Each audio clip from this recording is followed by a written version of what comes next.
ఈ ప్రపంచానికి మరుగైన జ్ఞానం, నలిగిన జీవితాలను వెలిగింపచేసే జ్ఞానం, జీవాహారాన్ని అనుగ్రహించే జ్ఞానం, చుంటి తేనె ధారల కన్నా మధురమైన జ్ఞానం, అపవాది బాణాల నుండి హృదయాన్ని కంచెగా కాపాడే జ్ఞానం, మహోన్నతుని చేరుటకు మార్గాన్ని చూపే జ్ఞానం, ఆహుతవ్వబోతున్న ఆత్మలను నరకం నుండి రక్షించే జ్ఞానం, శాశ్వతానందాన్ని నింపే జ్ఞానం, దేవునికి దగ్గర చేసే జ్ఞానం, మహా సైన్యములకు అధిపతి అయిన మన తండ్రి పట్ల భయభక్తులను నింపే జ్ఞానం.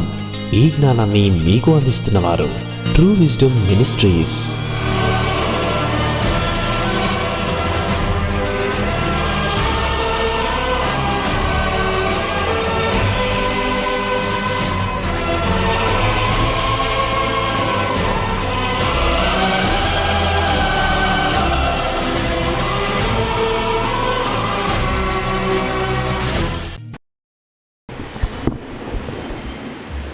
మమ్మల్ని మిక్కిలిగా ప్రేమించే మా ప్రియమైన పరలోకపు తండ్రి, రెండవ సెషన్లోని మమ్మల్ని నడిపిస్తూ మీ మాటల కొరకు మమ్మల్ని సిద్ధపరిచినందుకు కృతజ్ఞతలు స్వామి. ప్రతి మాట మీ పిల్లలు ఆలోచిస్తూ మీకు దగ్గర అవ్వడానికి ఔషధ మూలికలుగా ఈ మాటలను వారు ఉపయోగించుకున్నట్టుకు సహాయం చేయమని మీ నడిపింపు నర్తిస్తూ మీ ప్రియకుమారుడు మా అందరి ప్రభు ప్రియరక్షకుడైన యేసు ప్రభు వారి పవిత్రమైన నామంలో ప్రార్థన సమర్పిస్తున్నాను తండ్రి. ఆమెన్. ప్రియమైన దేవుని వారలారా, యోహాను గారు రాసిన రెండవ పత్రికపై ధ్యానం జరుగుతోంది. మనము మొదటి సెషన్లో వివరణలోని 2 భాగాలు ముగించుకొని ఈ రెండవ సెషన్లో 3వ భాగంలోనికి ప్రవేశిస్తున్నాం. వివరణలో 3వ భాగం, పత్రికలో 2వ భాగం. జాగ్రత్తగా ఇక మనం ప్రారంభించుకుందాం. అది మనకు 4వ వచనం నుండి ప్రారంభమవుతోంది. పత్రికలోని 4వ వచనం, 5వ వచనం, 6వ వచనం, ఈ 3 వచనాలను పత్రికలోని 2వ భాగంగా, వివరణలోని 3వ భాగంగా మీరు పరిగణించాలి. 4వ వచనం చదువుకుంటున్నాం. తండ్రి వలన మనం ఆజ్ఞను పొందిన ప్రకారము నీ పిల్లలలో కొందరు సత్యమును అనుసరించి నడుచుచుండుట కనుగొని బహుగా సంతోషించుచున్నాను అని అంటున్నాడు 4వ వచనంలో. ఈ 4వ వచనాన్ని మనం కూడా కొంచెం జాగ్రత్తగానే చూడాలి. అందులో మొదటి మాట ధ్యానిద్దాం. తండ్రి వలన మనము ఆజ్ఞను పొందిన ప్రకారము అనుంది చూడండి. యోహాను గారు రాసిన 2వ పత్రిక 4వ వచనం చదువుతున్నాం. తండ్రి వలన మనము ఆజ్ఞను పొందిన ప్రకారము అనుంది. తండ్రి వలన మనం ఆజ్ఞను పొందామా? అయితే ఆ ఆజ్ఞ ఏంటి? ఆ ప్రశ్న వేయండి అక్కడ. ఆ ఆజ్ఞ ఏంటి? ఏమిటి ఆజ్ఞ అంటే సత్యమును అనుసరించి నడవాలి. అది ఆజ్ఞ. మనం 3వ వచనంలో ఒక విషయాన్ని వదిలేసి ఇక్కడికి వచ్చాం, మర్చిపోకండి. తండ్రి అయిన దేవుని యొద్ద నుండి, తండ్రి యొక్క కుమారుడగు యేసుప్రభు యొద్ద నుండి మనకు కృప, కనికరం, సమాధానం తోడుగా ఉండాలంటే మన యందు సత్య ప్రేమలు ఉండాలి అనే కండిషన్ని పెట్టాడు. అది మర్చిపోకండి. ఆ కండిషన్ అక్కడ వదిలేసి ఇక్కడికి వచ్చేసాం మనం.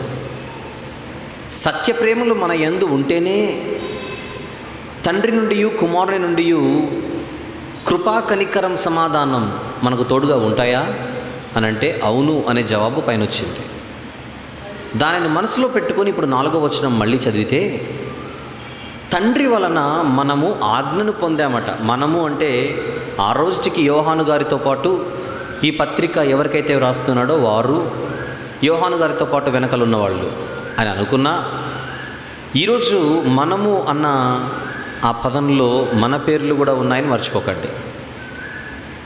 తరాలు ఏవైనా, తరాలు ఎన్నైనా, ఈ మాట అందరికీ వర్తించే ఒక బలమైన మాట. ఎందుకంటే ఏ తండ్రిని గురించి అయితే యోహాను గారు ఇక్కడ మాట్లాడుతున్నాడో ఆ తండ్రి ఈరోజు కూడా మనకు తండ్రిగా ఉన్నాడన్న సంగతి మర్చిపోకూడదు. ఎందుకంటే అందరికీ తండ్రి అయిన దేవుడు ఒక్కడే అన్నమాట బైబిల్లో ఉంది. అందువలన ఆ తండ్రి తన పిల్లలందరికీ ఒక ఆజ్ఞనిచ్చాడట. తండ్రి వలన మనము పొందిన ఆజ్ఞ అని అన్నాడు. చూస్తున్నారు కదా బైబిల్. తండ్రి వలన మనము ఒక ఆజ్ఞను పొందాము. ఏంటా ఆజ్ఞ అని ప్రశ్నిస్తే జవాబే, మనము సత్యమును అనుసరించి నడవాలట. సత్యమును అనుసరించి నడవాలి. సత్యమును అనుసరించి నడవాలి అన్నది కూడా ఆజ్ఞనేనా? అంటే సత్యమును అనుసరించి నడవడం అనేది ఒక ఆజ్ఞ అంటున్నాడు చూడండి అక్కడ. మరి మీరు అర్థం చేసుకుంటే మనవి వేరు లేదా వినతి వేరు, ఆజ్ఞ వేరు. అవునా కదా? రిక్వెస్ట్ చేయడం వేరు కదా. అవతల వాడిని రిక్వెస్ట్ చేయడం వేరు. వీలైతే చూడండి, వీలైతే పాటించండి, వీలైతే కుదిరితే అనే మాట వినతికి సంబంధించింది లేదా ఒక మనవికి సంబంధించింది. ఇక్కడ మనవి కాదు, వినతి కాదు. సాక్షాత్తు దేవుడు ఆజ్ఞించాడట, మీరు సత్యమును అనుసరించి నడుచుకోవాలి. మీకు తెలిసిన మాట నేను అడుగుతున్నాను, ఆజ్ఞ అతిక్రమం ఏంటి? పాపం. ఆజ్ఞ అతిక్రమమే పాపం అంటే అవును, ఆజ్ఞ అతిక్రమమే పాపం. ఏమిటి ఆజ్ఞ అని అడిగితే సత్యమును అనుసరించి నడుచుకోవాలట. యోహాను గారి 2వ పత్రికపై ధ్యానం జరుగుతోంది. అందులోని 4వ వచనం చదువుకుంటున్నాం. తండ్రి వలన మనము ఆజ్ఞను పొందాం. ఏంటి ఆజ్ఞ అని అడిగితే సత్యమును అనుసరించి నడుచుకోవాలట. సత్యమును అనుసరించి నడుచుకోవాలి అంటే దేవుడు తన పిల్లలను సత్యమును అనుసరించి నడుచుకోవాలి అనే ఆజ్ఞని ఇచ్చాడంటే ఆజ్ఞ ఉంది అన్న మాట కనబడుతుంది అక్కడ. మీరైనా నేనైనా ఒక మాట అడుగుదాం, నడుచుకోకపోతే అనండి ఒకసారి సరదాగా అంటారా? నడుచుకోకపోతే సత్యమును అనుసరించి నడుచుకోమండి అని అంటే అదేమైపోతుంది? ఆజ్ఞ అతిక్రమం అయిపోతుంది. ఆజ్ఞ అతిక్రమం అవుతుంది. సత్యమును అనుసరించి నడుచుకోవడం అది ఆజ్ఞ. ఎందుకు ఇన్నిసార్లు దీన్ని రిపీట్ చేస్తున్నానంటే అసలు సత్యమును అనుసరించి నడుచుకోవాలి, అదొక ఆజ్ఞ, దాన్ని సీరియస్గా తీసుకోవాలి, ఆ విషయంలో చాలా జాగ్రత్తగా ఉండాలి అన్న భయం ఎంతమంది క్రైస్తవులలో ఉందో ఒకసారి ఆలోచించండి. క్రైస్తవుల నోట చాలా మనము ఎక్కువసార్లు వినే మాట, కామన్గా వినే మాట ఏంటంటే ఎవరు ఏది చెప్పినా ఒకటే అండి, అందరూ ఒకే యేసుప్రభు గురించి చెప్తారు, అందరూ ఒకే బైబిల్ పట్టుకున్నారు, అందరూ ఒకటే చెప్తారు, ఆ మాత్రం దానికి మనము అవి ఇవి ఎందుకు మాట్లాడుకోవాలంటుంటారు. అందరూ ఒకటే చెప్తారా? అందరూ ఒకటే చెప్తారా? పోనీ అందరూ ఒకటే చెబుతున్నారా? చెప్పండి మీరు. ఈరోజు బైబిల్లో ఉంది, మీరు ఏమి వినుచున్నారో మీరు దాన్ని జాగ్రత్తగా చూచుకొనుడి అని ఉంది. అవునా కదా? జాగ్రత్త, మోసపోకుడి. అనేకమైన అబద్ధ బోధకులు, అనేక మంది అబద్ధ ప్రవక్తలు, అనేక మంది అబద్ధ సేవకులు వచ్చేస్తారని ఎన్నో జాగ్రత్తలు బైబిల్లో మనకున్నాయి. కొన్ని మాటలు ఒకవేళ మీకు తెలియకపోతే కొన్ని మాటలు బైబిల్లో మనం చూద్దాం. 2వ పత్రిక మనం ధ్యానిస్తున్నాం, మర్చిపోకండి. మత్తయి సువార్త 7వ అధ్యాయం కొన్ని వచనాలు చూద్దాం జాగ్రత్తగా. మత్తయి సువార్త 7వ అధ్యాయం 15వ వచనం ఒకసారి చూద్దామా? 15వ వచనం 15. అబద్ధ ప్రవక్తలను గురించి జాగ్రత్త పడుడి, వారు గొర్రెల చర్మములు వేసుకొని మీ వద్దకు వత్తురు, కానీ లోపల వారు క్రూరమైన తోడేళ్ళు. ఇది హెచ్చరిక అంటారా కాదంటారా చెప్పండి? హెచ్చరికనా కాదా చెప్పండి? మత్తయి సువార్త 24వ అధ్యాయం. మత్తయి సువార్త 24వ అధ్యాయం 4-5 వచనములు చూద్దాం. 4-5 వచనములు. యేసు వారితో ఇట్లా, నేను ఎవడునూ మిమ్మును మోసపరచకుండా చూచుకొనుడి. ఉందా లేదా అక్కడ? ఎవడునూ మిమ్మును మోసపరచకుండా చూచుకొనుడి. అనేకులు నా పేరిట వచ్చి నేనే క్రీస్తునని చెప్పి పలువురిని మోసపరచెదరు. ఉందా లేదా? ఆ మాట ఉందా లేదా చెప్పండి? 24వ వచనం, అదే అధ్యాయం 24వ వచనం. అబద్ధపు క్రీస్తులను అబద్ధపు ప్రవక్తలను వచ్చి సాధ్యమైతే ఏర్పరచబడిన వారిని సైతము మోసపరచుటకై గొప్ప సూచక క్రియలను మహత్కార్యములను కనుపరచెదరు. గనుక జాగ్రత్త అని చెబుతున్నాడు చూడండి అక్కడ. గనుక జాగ్రత్త. గలతీ పత్రిక 1వ అధ్యాయం, గలతీయులకు రాసిన పత్రిక 1వ అధ్యాయము. చాలా ప్రాబ్లమ్స్ వచ్చేసాయి గలతీ పత్రిక ఎవరికైతే రాస్తున్నాడో ఏంటా ప్రాబ్లమో చూద్దాం. గలతీయులకు రాయబడిన పత్రిక 1వ అధ్యాయము 6 నుంచి చూస్తే, క్రీస్తు కృపను బట్టి మిమ్మల్ని పిలిచిన వారిని విడిచి భిన్నమైన సువార్త తట్టుకు మీరు ఇంత త్వరగా తిరిగిపోవడం చూడగా నాకు ఆశ్చర్యమగుచున్నది. అంటే భిన్నమైన సువార్త అనేది ఒకటి ఉంది, ఆ విషయమే మీరు జాగ్రత్తగా ఉండాలి, ఆ విషయమే మీరు జాగ్రత్తగా ఉండలేదు అని గద్దిస్తున్నాడు. చూడండి అక్కడ 3వ అధ్యాయం, అదే గలతీ పత్రిక 3వ అధ్యాయం 1వ వచనం. ఓ అవివేకులైన గలతీయులారా, మిమ్మల్ని ఎవడు భ్రమ పెట్టాను? అంత త్వరగా ఎట్లా మోసపోయారు మీరు, అంత త్వరగా ఎట్లా మోసపోయారు మీరు అంటున్నాడు. చూడండి, పేతురు గారు రాసిన 2వ పత్రిక 2వ అధ్యాయం, పేతురు గారు రాసిన 2వ పత్రిక 2వ అధ్యాయం ప్రారంభం నుండి చదువుకుందాం. మరియు అబద్ధ ప్రవక్తలు ప్రజలలో ఉండిరి, అటువలనే మీలోనూ అబద్ధ బోధకులు ఉందురు.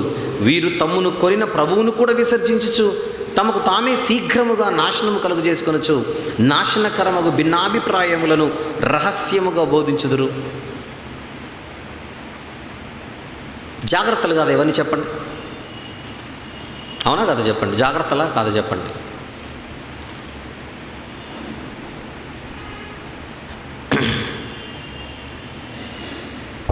తిమోతి గారికి రాసిన మొదటి పత్రిక, తిమోతి గారికి రాసిన మొదటి పత్రిక 4వ అధ్యాయం 1వ వచనం చూద్దాం. 1వ వచనం నుంచి, అయితే కడవరి దినములలో కొందరు అబద్ధికుల వేషధారణ వలన మోసపరచు ఆత్మల యందును దయ్యముల బోధ యందును లక్ష్యముంచి విశ్వాస భ్రష్టులగుదురని ఆత్మ తేటగా చెప్పుచున్నాడు. ఇన్ని వచనాలు బైబిల్లో మనం పట్టుకున్న బైబిల్లోనే ఉన్నప్పుడు అందరూ చెప్పేది ఒకటే అండి అని మనం ఎలా అంటాం చెప్పండి? ఏదో నోరుంది కదా ఈజీగా అనేస్తున్నాం మనం. ఈ మాట అంటే ఇంకెవరు మనల్ని అడగరనా? యోహాను మొదటి పత్రిక 4వ అధ్యాయం ప్రారంభం నుంచి చూద్దాం. యోహాను మొదటి పత్రిక 4వ అధ్యాయం ప్రారంభం నుండి, ప్రియులారా, అనేకులైన అబద్ధ ప్రవక్తలు లోకంలోనికి బయలు వెళ్ళి ఉన్నారు కనుక ప్రతి ఆత్మను నమ్మక ఆయా ఆత్మలు దేవుని సంబంధమైనవో కావో పరీక్షించుడి అని డ్యూటీ మనకిచ్చాడు, పరీక్షించుడి అని బాధ్యత మనకిచ్చాడు. మనమేమంటున్నాం చెప్పండి సింపుల్గా? మనమేమంటున్నాం సింపుల్గా? అందరు చెప్పేది ఒకటే అండి. ఆ మాట ఎవరైనా అన్నారనుకోండి, అందరు చెప్పేది ఒకటే, నాకు అందరూ ఒకటే అన్నాం అనుకోండి, అది ఆజ్ఞ అతిక్రమం అయిపోతుంది. ఎందుకంటే తండ్రి ఏమని ఆజ్ఞ ఇచ్చాడట? సత్యమును అనుసరించి నడుచుకోవాలి, సత్యమును అనుసరించి నడుచుకోవాలి. అవునా? మళ్ళీ అందరూ బైబిలే పట్టుకున్నారు కదా, అందరూ యేసుప్రభు పేరే చెప్తున్నారు కదా. అంటే యేసుప్రభు పేరు చెబుతున్నా అందరూ బైబిల్ పట్టుకున్నా ఆ బైబిల్ని అందరూ ఒక్కలా చెప్పట్లేదే, అది మీరు గమనించాలి. నేను దొంగతనం చేయట్లేదు, నరహత్య చేయట్లేదు, వ్యభిచారం చేయట్లేదు, ఎవరిని మోసం చేయట్లేదు అని మీరు అంటున్నారేమో, నేను సేఫ్గా ఉన్నాను, సేఫ్ సైడ్లో ఉన్నానని. ఇవన్నీ చేయకపోయినా మీరు సత్యములో లేకపోతే మాత్రం అది భయంకరమైన పాపం. ఎందుకంటే అది ఒక ఆజ్ఞ అంటున్నాడు అక్కడ. ఎగ్జాంపుల్స్ నేను చెప్పాల్సిన అవసరం లేదు, వందలు మీకు తెలుసు.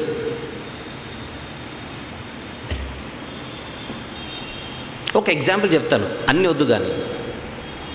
మీరు ఇంటికి వెళ్ళిన తర్వాత మీ ఇంట్లో ఇంటర్నెట్ ఉంటే దయచేసి గమనించి, మీ ఇంటికి వెళ్ళిన తర్వాత నేను చెప్తే నేను కల్పించి చెప్పాను అనుకోకుండా, మీరు ఇంటికి వెళ్ళిన తర్వాత మీకు అందుబాటులో ఇంటర్నెట్ ఉంటే అందులో యూట్యూబ్ ఉంటే దాంట్లోకి వెళ్ళి TV7 పాస్టర్ అని కొట్టండి, ఇంకేం వద్దు. ఏమని కొడతారు? TV7 పాస్టర్ అని కొట్టండి. అది చూసిన తర్వాత అందరూ ఒకటే అనండి, అది చూసిన తర్వాత అనండి వీలైతే. అందరూ ఒకటే, ఆయన కూడా కలుపుకుంటూ చూద్దాం. అలాంటి వాళ్ళు ఎంతమంది ఉంటారో నేను చెప్పాల్సిన అవసరం లేదు. మన తెలుగు రాష్ట్రంలోనే,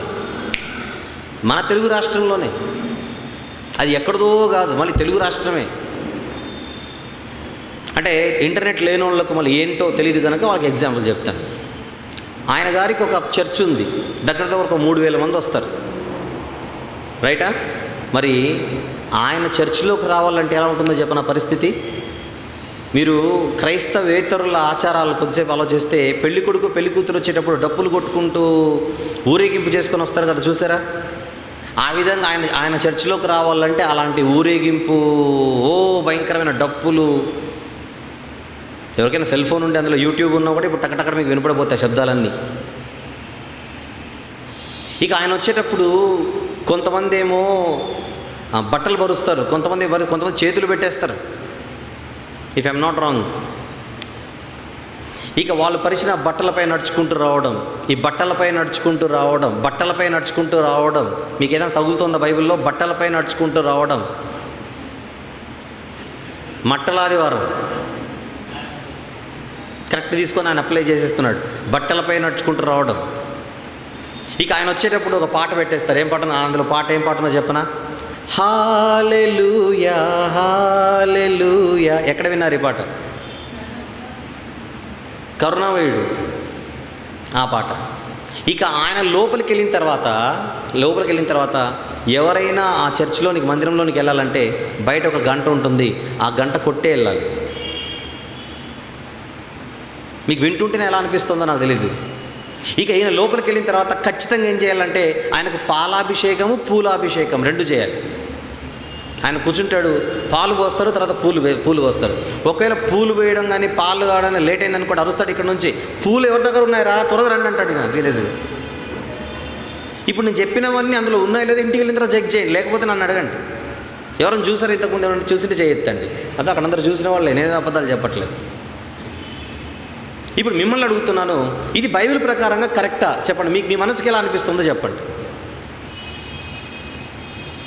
ఇప్పుడు నేను అంటున్నాను అది తప్పండి, అది పద్ధతి కాదండి నేను అంటున్నాను. అదే బైబిల్ పట్టుకొని ఆయన అనొచ్చు, అదే బైబిల్ పట్టుకొని నాది కరెక్టే అంటాడు. ఇప్పుడు మీరు ఎవరిని నమ్ముతారో చెప్పండి.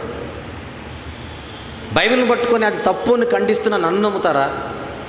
అదే బైబిల్ని పట్టుకొని మీరు ఇలా చేయండి, నాకు అభిషేకం చేయండి, పూలాభిషేకం చేయండి, పాలాభిషేకం చేయండి, మీరు చేయకపోతే తిడతారని ఆయన నమ్ముతారా చెప్పండి. ఒక్కటే మీరు ఓటేయాలి, ఒక్కదానికే ఓటేయాలి. అందరూ ఒకటే అంటే మీరు కూడా పూలు పట్టుకొని వెళ్ళండి, తప్పదు. ఇంకేం చేద్దాం? అంతే కదా మరి. మనం కూడా పూలు పట్టుకొని వెళ్తే సరిపోతుంది. మరి భిన్నమైన బోధలు ఉన్నాయా లేదా చెప్పండి. 2000 సంవత్సరాల క్రితమే భిన్నమైన సువార్త గురించి, భిన్నమైన బోధ గురించి హెచ్చరికలు బ్రేకింగ్ న్యూస్ లెవెల్లో వస్తున్నాయి. ఇక్కడ యేసుప్రభు నుంచి అపోస్తలుల వరకు, యేసుప్రభు నుంచి మిగిలిన సేవకుల వరకు అందరూ చెబుతున్నారు. ఇది 2000 సంవత్సరాల క్రితమే ఇలాంటి హెచ్చరికలు జారీ చేయబడితే ఈ విషయంలో మనం తీసుకుంటున్న జాగ్రత్తలు ఏంటో మీరు చెప్పండి. నేను మొన్న ఒక క్లిప్పింగ్ చూశాను. అందులో ఏంటో చెప్పిన ఆఫ్రికాలో జరిగింది. ఇది ఆఫ్రికాలో ఒక పాస్టర్ గారు స్టేజ్ మీద నిలబడి పిలుస్తున్నాడు, ఇంగ్లీష్లో పిలుస్తున్నాడు లేండి. మీలో ఒకడు దయ్యం చేత పీడింపబడుతున్నాడు, వచ్చే అన్నాడు. నేను తెలుగులో ట్రాన్స్లేట్ చేసి చెప్తున్నాను, తెలుగు మెసేజ్ కనుక. మీలో ఒకడు దయ్యంతో పీడింపబడుతున్నాడు, ముందుకు వచ్చేసాడు. టకటకటక ఒక ఆయన వచ్చేసాడు. ఈయన ఏం చేశాడు? వచ్చిన ఆయన్ని అలా టచ్ చేశాడు. టచ్ అంటే అర్థం తెలుసు కదా, పరిశుద్ధాత్మ టచ్ చేశాడని అర్థం లోపల నుంచి. ఆయన టచ్ చేయగానే ఈ దయ్యం చేత పీడింపబడుతున్నానని ముందుకు వచ్చిన ఆయన గిల్ల గిల్ల గిల్ల గిల్ల గిల్ల గిల్ల గిల్ల కొట్టుకుంటున్నాడు. అప్పుడు ఏం చెప్తున్నాడు? Power, this is called power of Holy Spirit, fire అంటే ఇవే కదా మీరు వినేది. ఈయన అంటుంటే ఈయన అరిచే కొద్దీ కొట్టుకుంటున్నాడు, అరిచే కొద్దీ గిలిగిలి కొట్టుకుంటున్నాడు. అలా 2-3 నిమిషాలు కొట్టుకున్న తర్వాత ఏం జరిగిందో చెప్తాను వినండి. ఈ గిలగిల్ల కొట్టుకునేవాడి జోబులో సెల్ ఫోన్ ఉంది, అది రింగ్ అయింది. మీకు అర్థమైందో లేదో, ఈ గిలగిల్ల కొట్టుకుంటున్నాడే ఆయన జోబులో సెల్ ఫోన్ ఉంది, రింగ్ అయింది. ఎవరో కాల్ చేశారు. ఎప్పుడైతే రింగ్ అయిందో కొట్టుకోవడం ఆపేశాడు. ఆపేసి తీసి ఫోన్ తీసుకొని మాట్లాడుతున్నాడు. ఏంటి? I'm busy right now, you call me later, I'm busy, you hang up the phone అంటే గట్టిగా అరుస్తున్నాడు సీరియస్గా. అంటే నేను అనుకున్నాను, పాస్టర్ గారి దగ్గర కూడా లేని పవర్ సెల్ ఫోన్లో ఉందన్నమాట. అంతే కదా. ఇదిసార్లు చెప్పినా ఆయన ఆపలేదు, సెల్ ఫోన్ రింగ్ గానే ఆపేశాడు. ఇంకా కొసమేరుపేట అంటే ఫోన్ కట్ చేసిన తర్వాత మళ్ళీ గిలగిల కొట్టుకుంటున్నాడు. ఇంకా మీకు అర్థం కావాలి అది ఎంత పెద్ద మ్యాచ్ ఫిక్సింగో, రైటా? ఇప్పుడు మీరు దాన్ని కూడా నమ్మేస్తే ఎలా? అందరు చెప్పేది ఒకటే అని.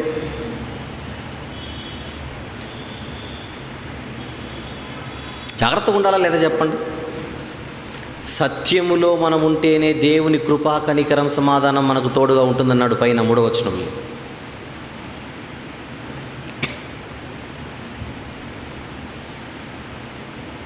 మరి ఈ మధ్య కాలంలో నేను విన్నాను, మళ్ళీ కడపకు కూడా వచ్చిందని విన్నాను ఈ బోధ.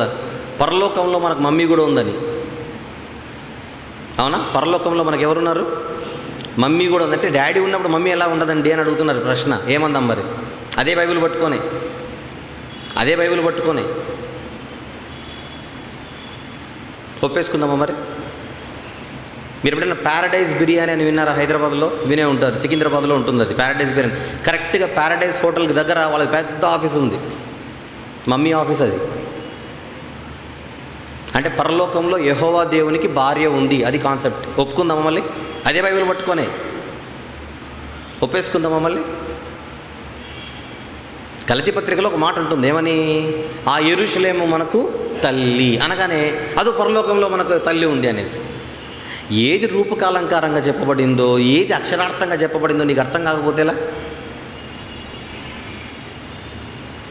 మాతృభూమి అంటాం మనం, చెప్పండి.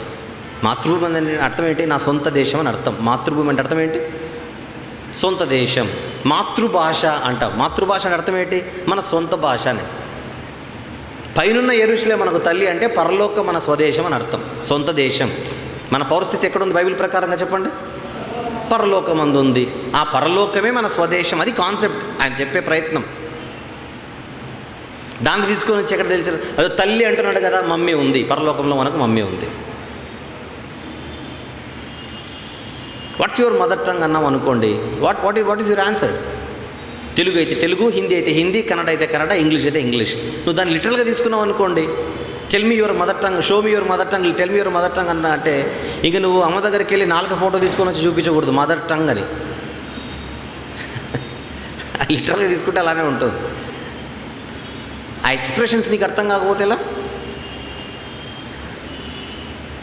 ఇలాంటి భయంకరమైనటువంటి పరిస్థితి ఈరోజు మన కళ్ళ ముందు ఉంది. ఇలాంటి పరిస్థితిలో ఉన్నప్పుడు మీరు అందరూ ఒకటే అంటే మీరు నాన్నను ఒప్పుకున్నట్టుగా మమ్మీని కూడా ఒప్పుకోవాల్సిందే కానీ తండ్రి ఏం ఆజ్ఞించాడు? మనము సత్యమును అనుసరించి ఏం చేయాలట? నడవాలి. ఈ మమ్మీ బోధలో ఇంకొకటి ఈ మధ్యకాలం మనం భరించలేని ఒక మాట ఏముందంటే, ఎంత భయంకరమైన మాట అంటే మనం మాట్లాడుకోకూడదు కానీ మీకు చెప్తున్నాను అంత భయంకరంగా ఉంటుందని. యెహోవా దేవునికి భార్య ఉంది, ఆవిడ ఆఫ్రికాలో ఉంది, అది ఇప్పుడు కాన్సెప్ట్ కొత్తది. మనం భరించలేని వినలేని మాటలు ఈరోజు మనకు బైబిల్లో లేని మాటలన్నీ ఈరోజు వీళ్ళందరూ మాట్లాడుతున్నప్పుడు ఏం చేయాలి?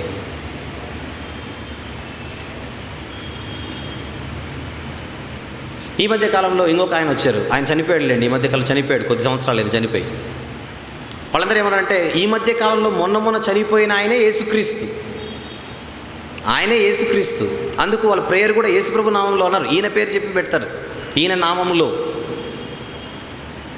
ఎలా యేసుప్రభు అంటే వాళ్ళు చెప్పే ఒక పాయింట్ చెప్తారు. వాళ్ళు చెప్పే పాయింట్స్లో ఒక పాయింట్ ఏంటంటే, ఆయన చనిపోయింది భయంకరమైన యాక్సిడెంట్లో. వీళ్ళు ఎవరినైతే యేసుప్రభు అంటున్నారో ఆయన భయంకరమైన యాక్సిడెంట్లో చనిపోయాడు. బాడీ అంతా నలిగిపోయిన ఈ బాడీకి వాళ్ళు రెఫరెన్స్ ఏం కనెక్ట్ చేశారు చెప్పిన? అతనిని నలుగగొట్టుటకు యెహోవాకు అదన్నమాట, అది కలిపారు. నమ్మేద్దామా మరి? మళ్ళీ యేసుప్రభు ఈయనే అంటున్నారు వీళ్ళు.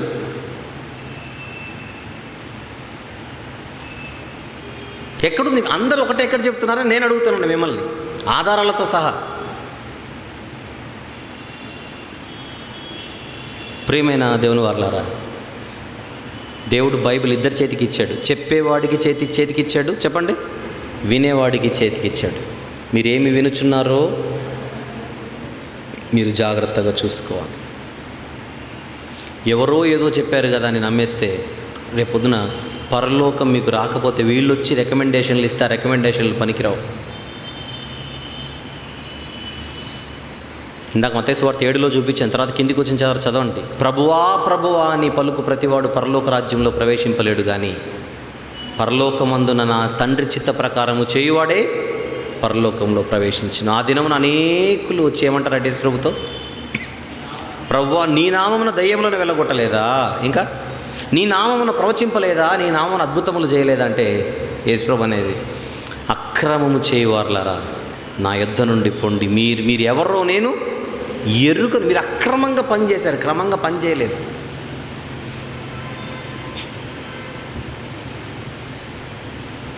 అంటే ఎంత పెద్ద బాంబు ఇక్కడ పేలుతుందో మీకు అర్థం కావట్లేదు. మనము సత్యములో ఉండకపోయినా అది భయంకరమైన పాపమే మన మెడకు చుట్టుకుంటోంది.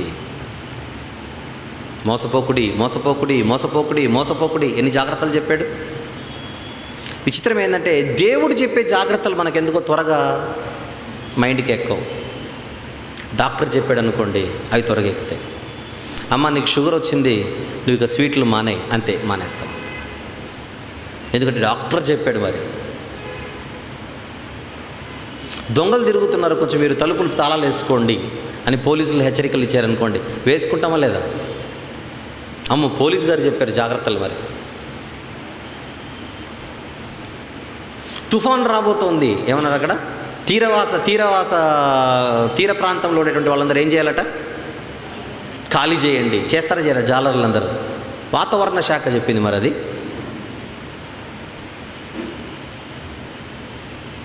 ప్రభుత్వం చెప్పింది. ఈ మధ్య కాలంలో వర్షాలు ఎక్కువ పడుతున్నాయి, చికెన్ మంచిది కాదు, మానేయండి. మానేస్తామా లేదా?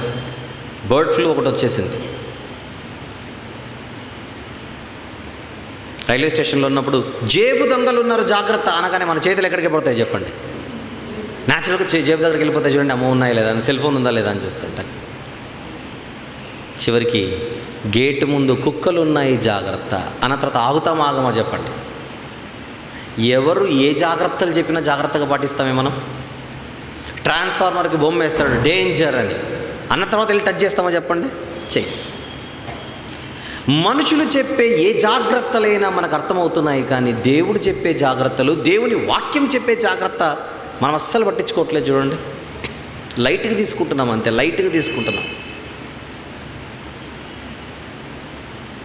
నెక్స్ట్ మంత్ మొదటి శనివారం యూదా పత్రిక నేను వివరించబోతున్నాను.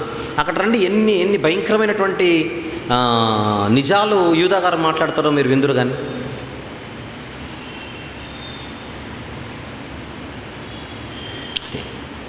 యోహాను గారు 2వ పత్రికలో మనం మాట్లాడుకుంటుందండి 4వ వచనంలో, తండ్రి వలన మనం ఆజ్ఞను పొందాము. ఏమిటి ఆజ్ఞ? సత్యమును అనుసరించి నడుచుకోవాలి. అది కనెక్షన్. అయితే ఆ సత్యమును అనుసరించి నడుచుకుంటే వారి సంఖ్య ఎంత? అమ్మా నీ పిల్లలలో ఎంతమంది నడుస్తున్నారు అలా? చదవండి, అక్కడ సంఖ్య చెప్పాడు. తండ్రి వలన మనం ఆజ్ఞను పొందిన ప్రకారము నీ పిల్లలలో ఎంతమంది? అందరునా కొందరునా? కొందరు ఏం చేస్తున్నారట? సత్యమును అనుసరించి నడుచుచున్నారు. అంటే సత్యమును అనుసరించి నడిచే సంఖ్య ఎంత? నడిచే వాళ్ళ సంఖ్య ఎంత చెప్పండి? కొందరా? అందరూ కాదా, కొందరే. హెచ్చరిక మాత్రం ఎందరికి అందింది?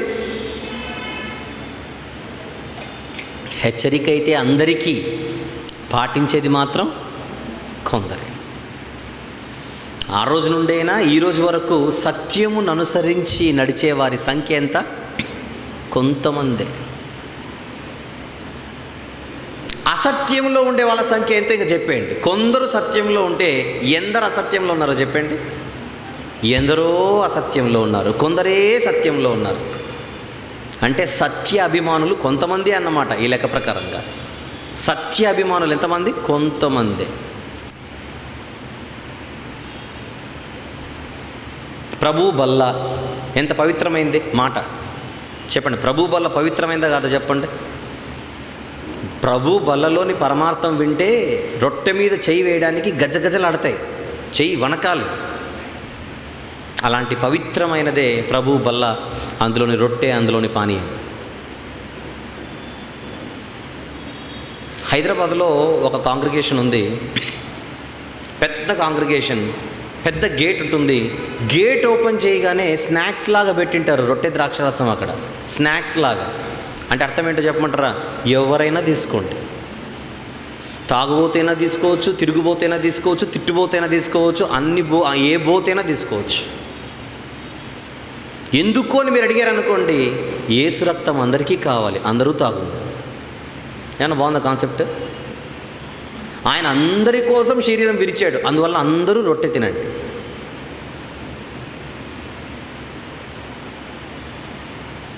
ఎంత పవిత్రంగా దానిని తీసుకోవలసిన చేతులు. తాగేసి లోపలికి వచ్చింటాడు, ధూమపానం చేసినవాడు, సిగరెట్ తాగినోడు లోపలికి వస్తాడు, తిట్టినోడు లోపలికి వస్తాడు,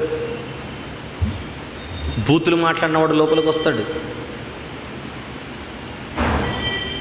మనుషులు కల్పించిన పద్ధతులే చెప్పండి దేవోపదేశములని బోధించబడుతుంది. కదా.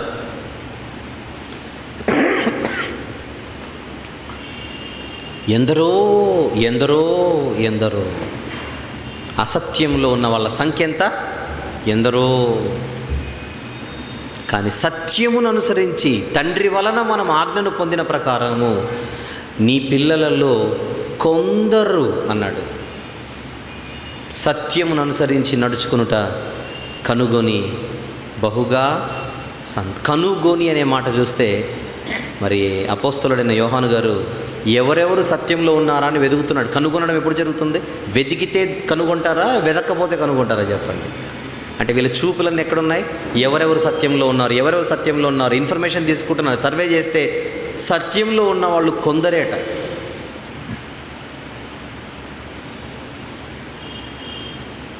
ఆ కొందరిని బట్టి ఆయన ఏం చేస్తున్నాడు? బహుగా చెప్పండి సంతోషిస్తున్నాడు. అంటే అపోస్తలుడైన యోహాను గారి సంతోషం ఎవరిలో ఉంది చెప్పండి? సత్యమును అనుసరించి నడిచే కొందరైనా పర్లేదు, ఆ కొందరి విషయంలో ఆనందంగా ఉన్నాడు. మీరు యోహాను గారి సంతోషమే చూస్తున్నారేమో, పరలోకపు దేవుని సంతోషం కూడా అదే.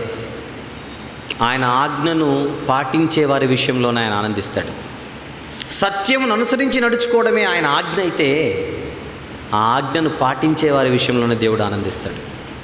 దాని అర్థం ఆ రోజే కాదు, ఈ రోజైనా ప్రపంచంలో సత్యమును అనుసరించి నడుచుకునే వారి సంఖ్య కొంతమంది అయితే, ఈరోజు పరలోకపు దేవుని ఆనందం ఎంతమంది విషయంలో ఉంది చెప్పండి? కొందరిలోనే.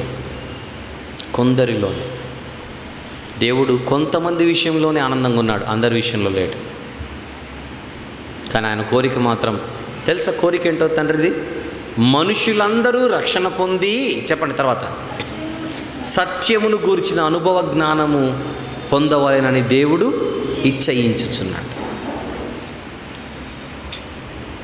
ఏమంటారు? ఈ మాటలు వింటున్నప్పుడు మీరు అమ్మో ఎవరు ఏది చెప్పినా నేను గుడ్డిగా నమ్మకూడదు అని మనం జాగ్రత్త పడాలి. నేను నమ్మేస్తానంటే మాత్రం నష్టం మనకే కానీ మరెవరికో కాదు. అవునా కదా చెప్పండి.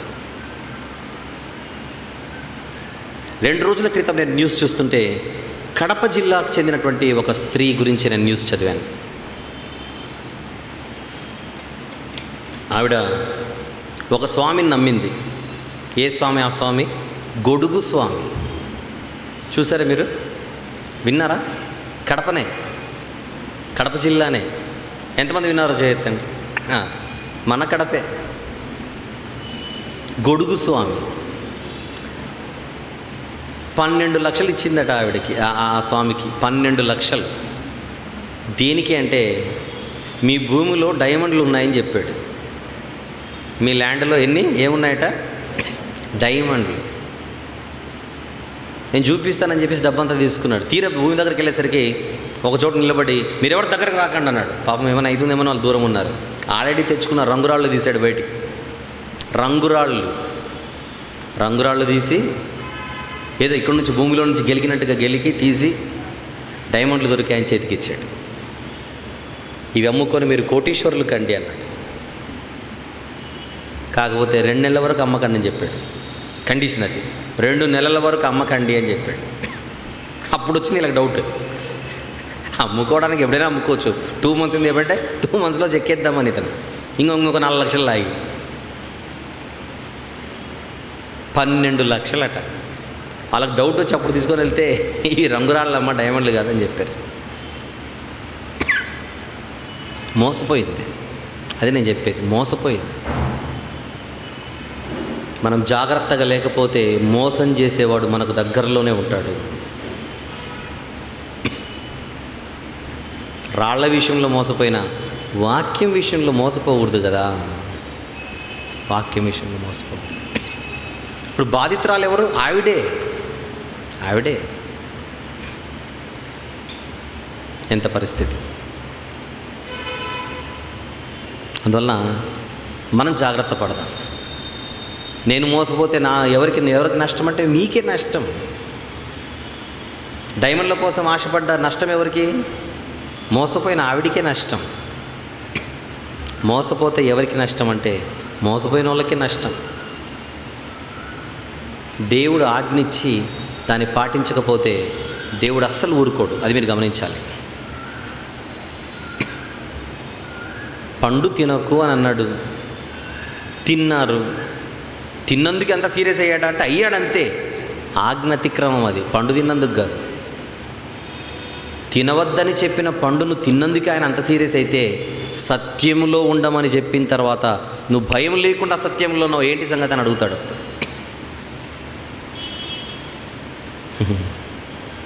మూడవ వచనం కంటిన్యూషన్ ఇది. మూడవ వచనంలో ఏమని మాట్లాడుకున్నాం మనము?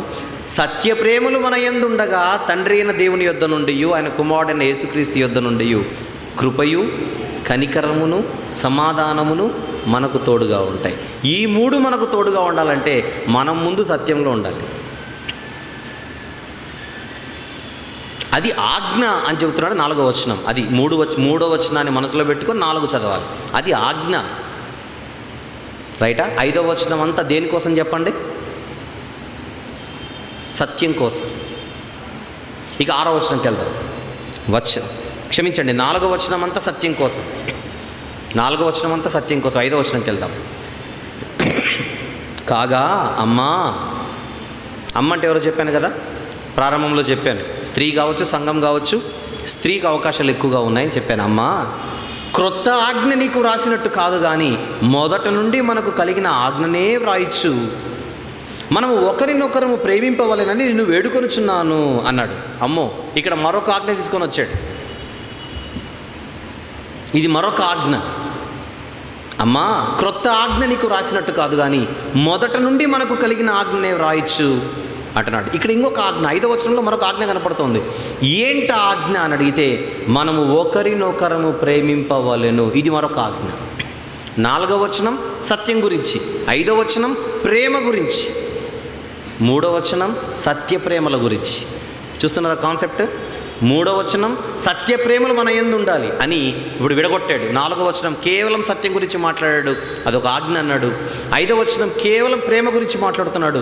ఒకరినొకరము ప్రేమింపవలెను అన్నది కూడా ఏంటట చెప్పండి? ఆజ్ఞ. ఎక్కడుంది ఆజ్ఞ?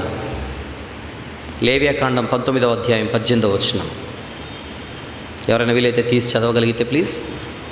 లేవియాకాండం 19వ అధ్యాయము 18వ వచనం ప్లీజ్.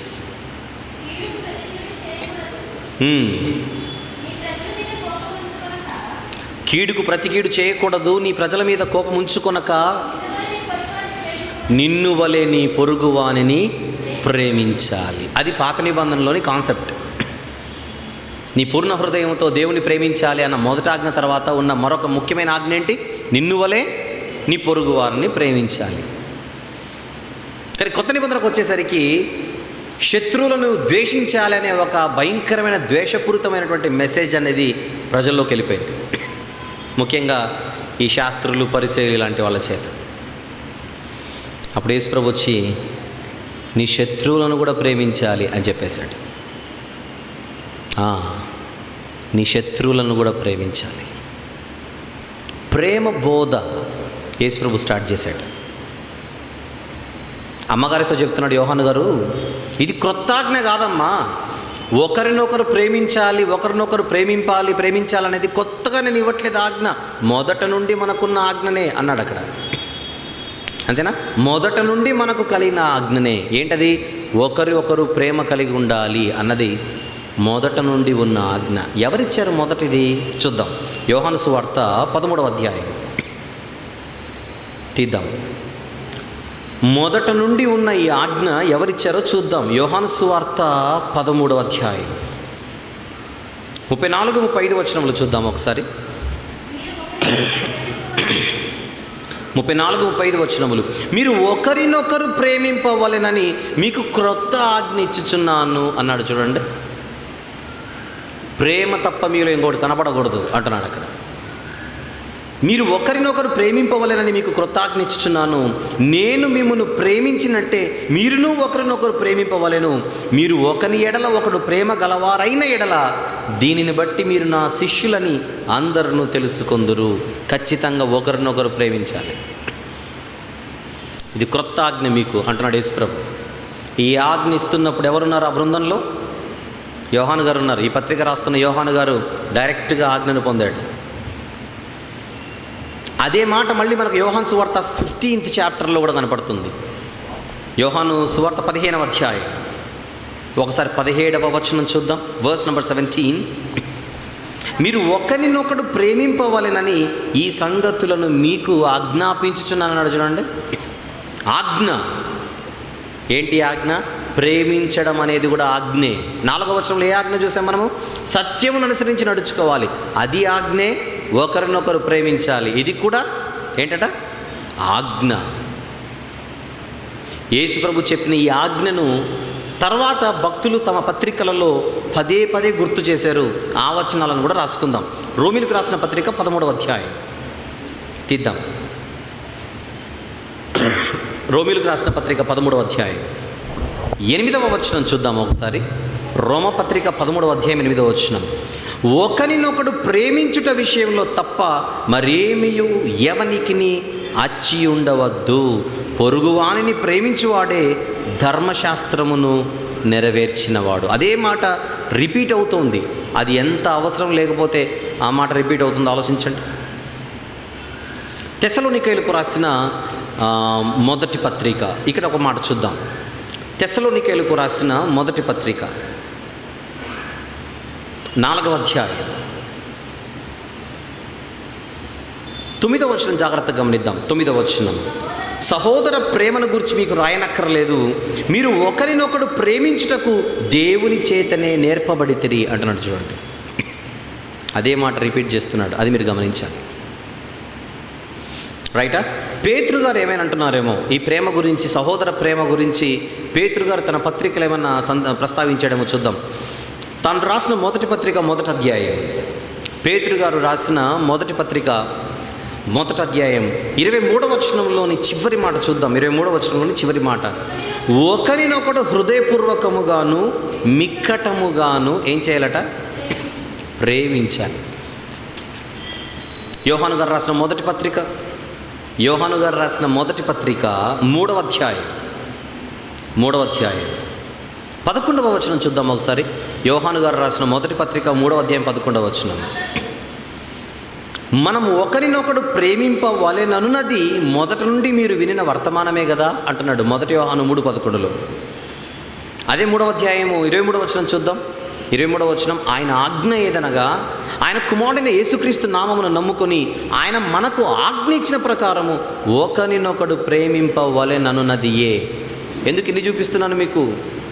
అది ఎంత అవసరమైతే ఎన్నిసార్లు చెప్తారో మీరు ఆలోచించండి. 4వ అధ్యాయం, అదే 1 యోహాను 4వ అధ్యాయం 11వ వచనం చూద్దామా. ప్రియులారా, దేవుడు మనల్ని ఇలాగు ప్రేమింపగా మనం ఒకరినొకడు ప్రేమింపబద్ధులమై ఉన్నాము. 12వ వచనం. ఏ మానవుడును దేవుణ్ణి ఎప్పుడూ చూచి ఉండలేదు. మనం ఒకరినొకడు ప్రేమించిన ఎడల దేవుడు మన యందు నిలిచి ఉండును, ఆయన ప్రేమ మన యందు సంపూర్ణమగును. Now you tell me whether it is important or not. Loving one another, ఒకరినొకడు ప్రేమించడం అన్నది ఎంత ప్రాముఖ్యమో క్రొత్త నిబంధనలో మీరు జాగ్రత్తగా ఆలోచించాలి. ఇది కూడా ఏంటట? ఆజ్ఞ అన్నాడు. చూడండి, చెప్పండి, ఏది పెద్ద ఆజ్ఞ? సత్యమును అనుసరించి నడుచుకోవడమా, ప్రేమలో ఒకరినొకరు ప్రేమించడమా? ఏది ఇంపార్టెంట్ ఆజ్ఞ చెప్పండి చూద్దాం. 4వ వచనంలో ఒక ఆజ్ఞ ఉంది, సత్యమును అనుసరించి నడుచుకోమన్నాడు దేవుడే. 5వ వచనంలో మరొక ఆజ్ఞ ఉంది, ఏంటది? ఒకరినొకడు ప్రేమించాలి. ఈ రెండిట్లో పెద్ద ఆజ్ఞ ఏంటో చెప్పండి. రెండునండి. ఆలోచిస్తున్నారా ఏది పెద్దది ఏది చిన్నదని?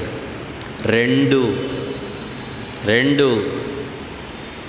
దేవుని కృపా, కనికరం, సమాధానం మనతో ఉండాలంటే మనం ఏ రెండిట్లో ఉండాలట? సత్యము, ప్రేమ. ఈ రెండిటిలో మనం ఉండడం అన్నది ఆజ్ఞ అన్నాడు. చూడండి, 3వ వచనపు కొనసాగింపే 4, 5 వచనములు మర్చిపోకూడదు. కానీ సాతాను ఎలా దెబ్బతీశాడో మీరు జాగ్రత్తగా చూడాలి. ఇది క్రైస్తవుల గురించి మాట్లాడుతున్నదే కదా, క్రైస్తవులకే కదా ఈ ఆజ్ఞలన్నీ కూడా. అందరికీ ఆజ్ఞలు. పాపం చాలామంది బైబిల్ నమ్మరు కనుక నమ్మిన వాళ్ళు సీరియస్గా తీసుకోవాల్సిన మాటలు ఇవి. కానీ ఈరోజు అపవాది ఎక్కడ దెబ్బతీశాడంటే, కొంతమంది సత్యప్రేమలు రెండిట్లో ఉండరు, అది వేరే సంగతి.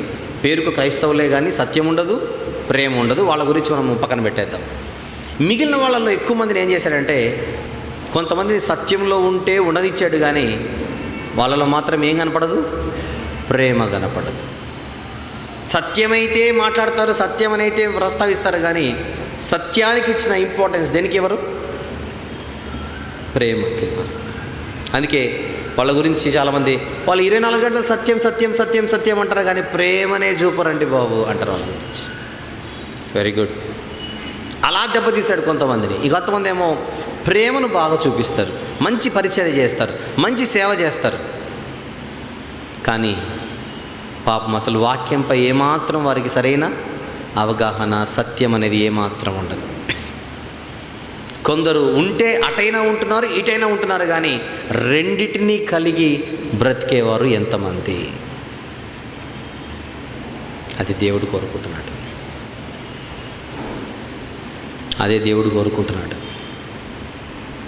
ఆలోచన మనం ఆయన ఆజ్ఞల ప్రకారము నడుచుటయే ప్రేమ. మీరు మొదటి నుండి వినిన ప్రకారము ప్రేమలో నడుచుకున్న వలెను అనున్నదియే ఆజ్ఞ. 4, 5, 6 వచనములు ఏం తెలియజేస్తున్నాయి ఇవి అని అడిగితే, సత్య ప్రేమల ఆవశ్యకత అని రాసుకోండి. ఈ భాగానికి ఏమని పేరు రాసుకుంటారు? సత్య ప్రేమల ఆవశ్యకత. The necessity of the truth and the love. సత్య ప్రేమల ఆవశ్యకత. ఆలోచిస్తున్నారా? ఎన్ని భాగాలు అయిపోయినాయి ఇప్పటి వరకు? మొత్తం వివరణలో 3 భాగాలు అయిపోయాయి, పత్రికలో 2 భాగాలు అయిపోయాయి. యోహాను గారి 2వ పత్రిక అర్థం కావాలంటే ఈ పత్రికను ఎన్ని భాగాలుగా విడగొట్టమన్నాను? 4 భాగాలుగా ప్లస్ పరిచయ భాగం, మొత్తం 5. పరిచయ భాగం అయిపోయింది, మొదటి భాగం వివరణలో. 2వ భాగం ఏంటి? శుభములు తెలిపే భాగం, అదైపోయింది. 3వ భాగం ఏంటి? సత్య ప్రేమల ఆవశ్యకతను తెలియజేసే భాగం. ఇది 4, 5, 6 వచనముల భాగం. 7వ వచనంలోనికి వెళ్దాం. ఇది పత్రికలోని 3వ భాగం, వివరణలోని 4వ భాగం. ఇది ఎక్కడి నుంచి ఎక్కడి వరకు అంటే 7వ వచనం నుండి 11వ వచనం వరకు. ఈ భాగం ఎక్కడి నుంచి ఎక్కడి వరకు? 7వ వచనం నుండి 11వ వచనం వరకు. అంటే పత్రికలో మొదటి వచనం, 2వ వచనం, 3వ వచనం, ఈ 3 వచనాలు ఒక గ్రూప్, ఒక భాగం. 4, 5, 6 ఈ 3 వచనాలు ఒక భాగం. 7 నుండి 11 వచనములు మరొక భాగం. ఇప్పుడు మనం అవాక్కైపోయే విషయం ఒకటి చెప్పమంటారా? యోహాను గారు ఈ పత్రిక ఎందుకు రాస్తున్నాడో అసలు సబ్జెక్ట్ ఇప్పుడు స్టార్ట్ అవుతుంది 7వ వచనం. 7వ వచనంలో ఆయన ఎందుకు ఈ పత్రిక రాయవలసి వచ్చిందో అప్పుడు ఓపెన్ చేస్తున్నాడు సబ్జెక్ట్ని. ఏమని రాస్తారు దీనికి? The subject of the letter అని రాసుకోండి సైడ్ హెడ్డింగ్. పత్రికలోని అసలు సారాంశం లేదా పత్రికలోని అసలు విషయం, అసలు సంగతి. అసలు ఆయన పత్రిక రాయడానికి గల ముఖ్యమైన కారణమే 7వ వచనంలో మనకు కనపడుతుంది, అసలు సబ్జెక్ట్. లెటర్ రైటింగ్లో మనం లెటర్ రాస్తుంటాం, సబ్జెక్ట్ రాస్తాం తెలుసా? మీరు మెయిల్స్ పంపించే వాళ్ళకు కొంచెం ఐడియా ఉంటుంది. మనం మెయిల్స్ పంపించేటప్పుడు మెయిల్ ఐడి రాస్తారు, మెయిల్ ఐడి కింద ఏమని ఉంటుంది? సబ్జెక్ట్ అని ఉంటుంది. మనం పెద్ద పెద్ద వాళ్ళకి లెటర్ రాసేటప్పుడు మనం 2-3 పేజీలు లెటర్ రాసామనుకోండి, అంత చదివి అర్థం చేసుకునే టైం ఉండదు. ఒక కలెక్టర్ గారికి మనము పత్రం రాస్తే, లెటర్ రాస్తే సబ్జెక్ట్ రాయాలి కంపల్సరీగా. అంటే ఇదేంటి, ఉద్యోగం కోసమా, ల్యాండ్ కోసమా, గొడవలు ఏమైనా జరుగుతున్నాయా, వివాదమా, ఇంతకు దేని గురించి రాశాడో సబ్జెక్ట్ రాయాలి. అసలైన సబ్జెక్ట్ ఒకటి ఉంటుంది లెటర్లో, అది ఇక్కడ కనపడుతుంది ఇప్పుడు మనకు. ఇప్పుడంటే ఏమైతే సెల్ ఫోన్లు వచ్చాయి, కానీ ఒకప్పుడు లెటర్ రైటింగే కదా అందరికీ. ఎక్కడో హాస్టల్లో ఉంటుంది కొడుకో కూతురో కొడుకు ఉంటాడు, ఎక్కడో అమ్మ నాన్నకు లెటర్ రాస్తాడు, అంతేనా? ఫస్ట్ లైన్లో ఏమని రాస్తాడు? అందరు బాగున్నారు, నేను బాగానే ఉన్నాను అంటాడు. చివరిని ఏం రాస్తాడు? అందరు అడిగినట్టు చెప్పండి అంటాడు. కానీ అసలు కథ మధ్యలో ఉంటుంది, అదే సబ్జెక్ట్. ఏంటి ఆ సబ్జెక్ట్ అని అడిగితే అర్జెంటుగా హాస్టల్ ఫీజు కట్టాలి 4,000 పంపండి అంటాడు. అది అసలు సబ్జెక్ట్. అంతేనా? బాగున్నారా అడిగినట్టు చెప్పండి, ఇవన్నీ మామూలు. అలాగనే పత్రికలోని అసలు సబ్జెక్ట్ 7వ వచనంలో స్టార్ట్ అవుతుంది. చూద్దాం. యేసుక్రీస్తు శరీరధారి అయి వచ్చెనని ఒప్పుకొనని వంచకులు అనేకులు లోకములో బయలుదేరి ఉన్నారు. ఈ పత్రిక రాసేటప్పటికీ కళ్ళ ముందు ఉన్నటువంటి సమస్య ఏంటా సమస్య చెప్పండి? యేసుక్రీస్తు శరీరధారి అయి వచ్చెనని ఒప్పుకొనని వంచకులు అనేకులు లోకంలో బయలుదేరున్నారు. అమ్మా, నీవు నీ పిల్లలు జాగ్రత్తగా ఉండాల్సిన సమయం ఒకటి ఉంది. అది దేని గురించో నేను రాస్తున్నాను ఇక్కడ. ఏంటా సమస్య అని అడిగితే, యేసుప్రభు వచ్చాడు అని ఒప్పుకొనని వాళ్ళు కాదు వీళ్ళు. సమస్య బాగా అర్థం చేసుకోవాలి మీరు అక్కడ. ఏంటా సమస్య చెప్పండి? యేసుక్రీస్తు శరీరధారి అయి వచ్చేనని ఒప్పుకోనని వంచకులు, ఇలాంటి వాళ్ళు తిరుగుతున్నారట చాలా చోట్ల, అనేకులట. ఈ లెటర్ రాసేటప్పటికి అది ఒక భయంకరమైన సిద్ధాంతం. అట్టివాడే వంచకుడును అట్టివాడే క్రీస్తు విరోధియునై ఉన్నాడు అంటున్నాడు. చూడండి అక్కడ. క్రీస్తు విరోధులు అనేకులు లోకంలోనికి బయలుదేరారట.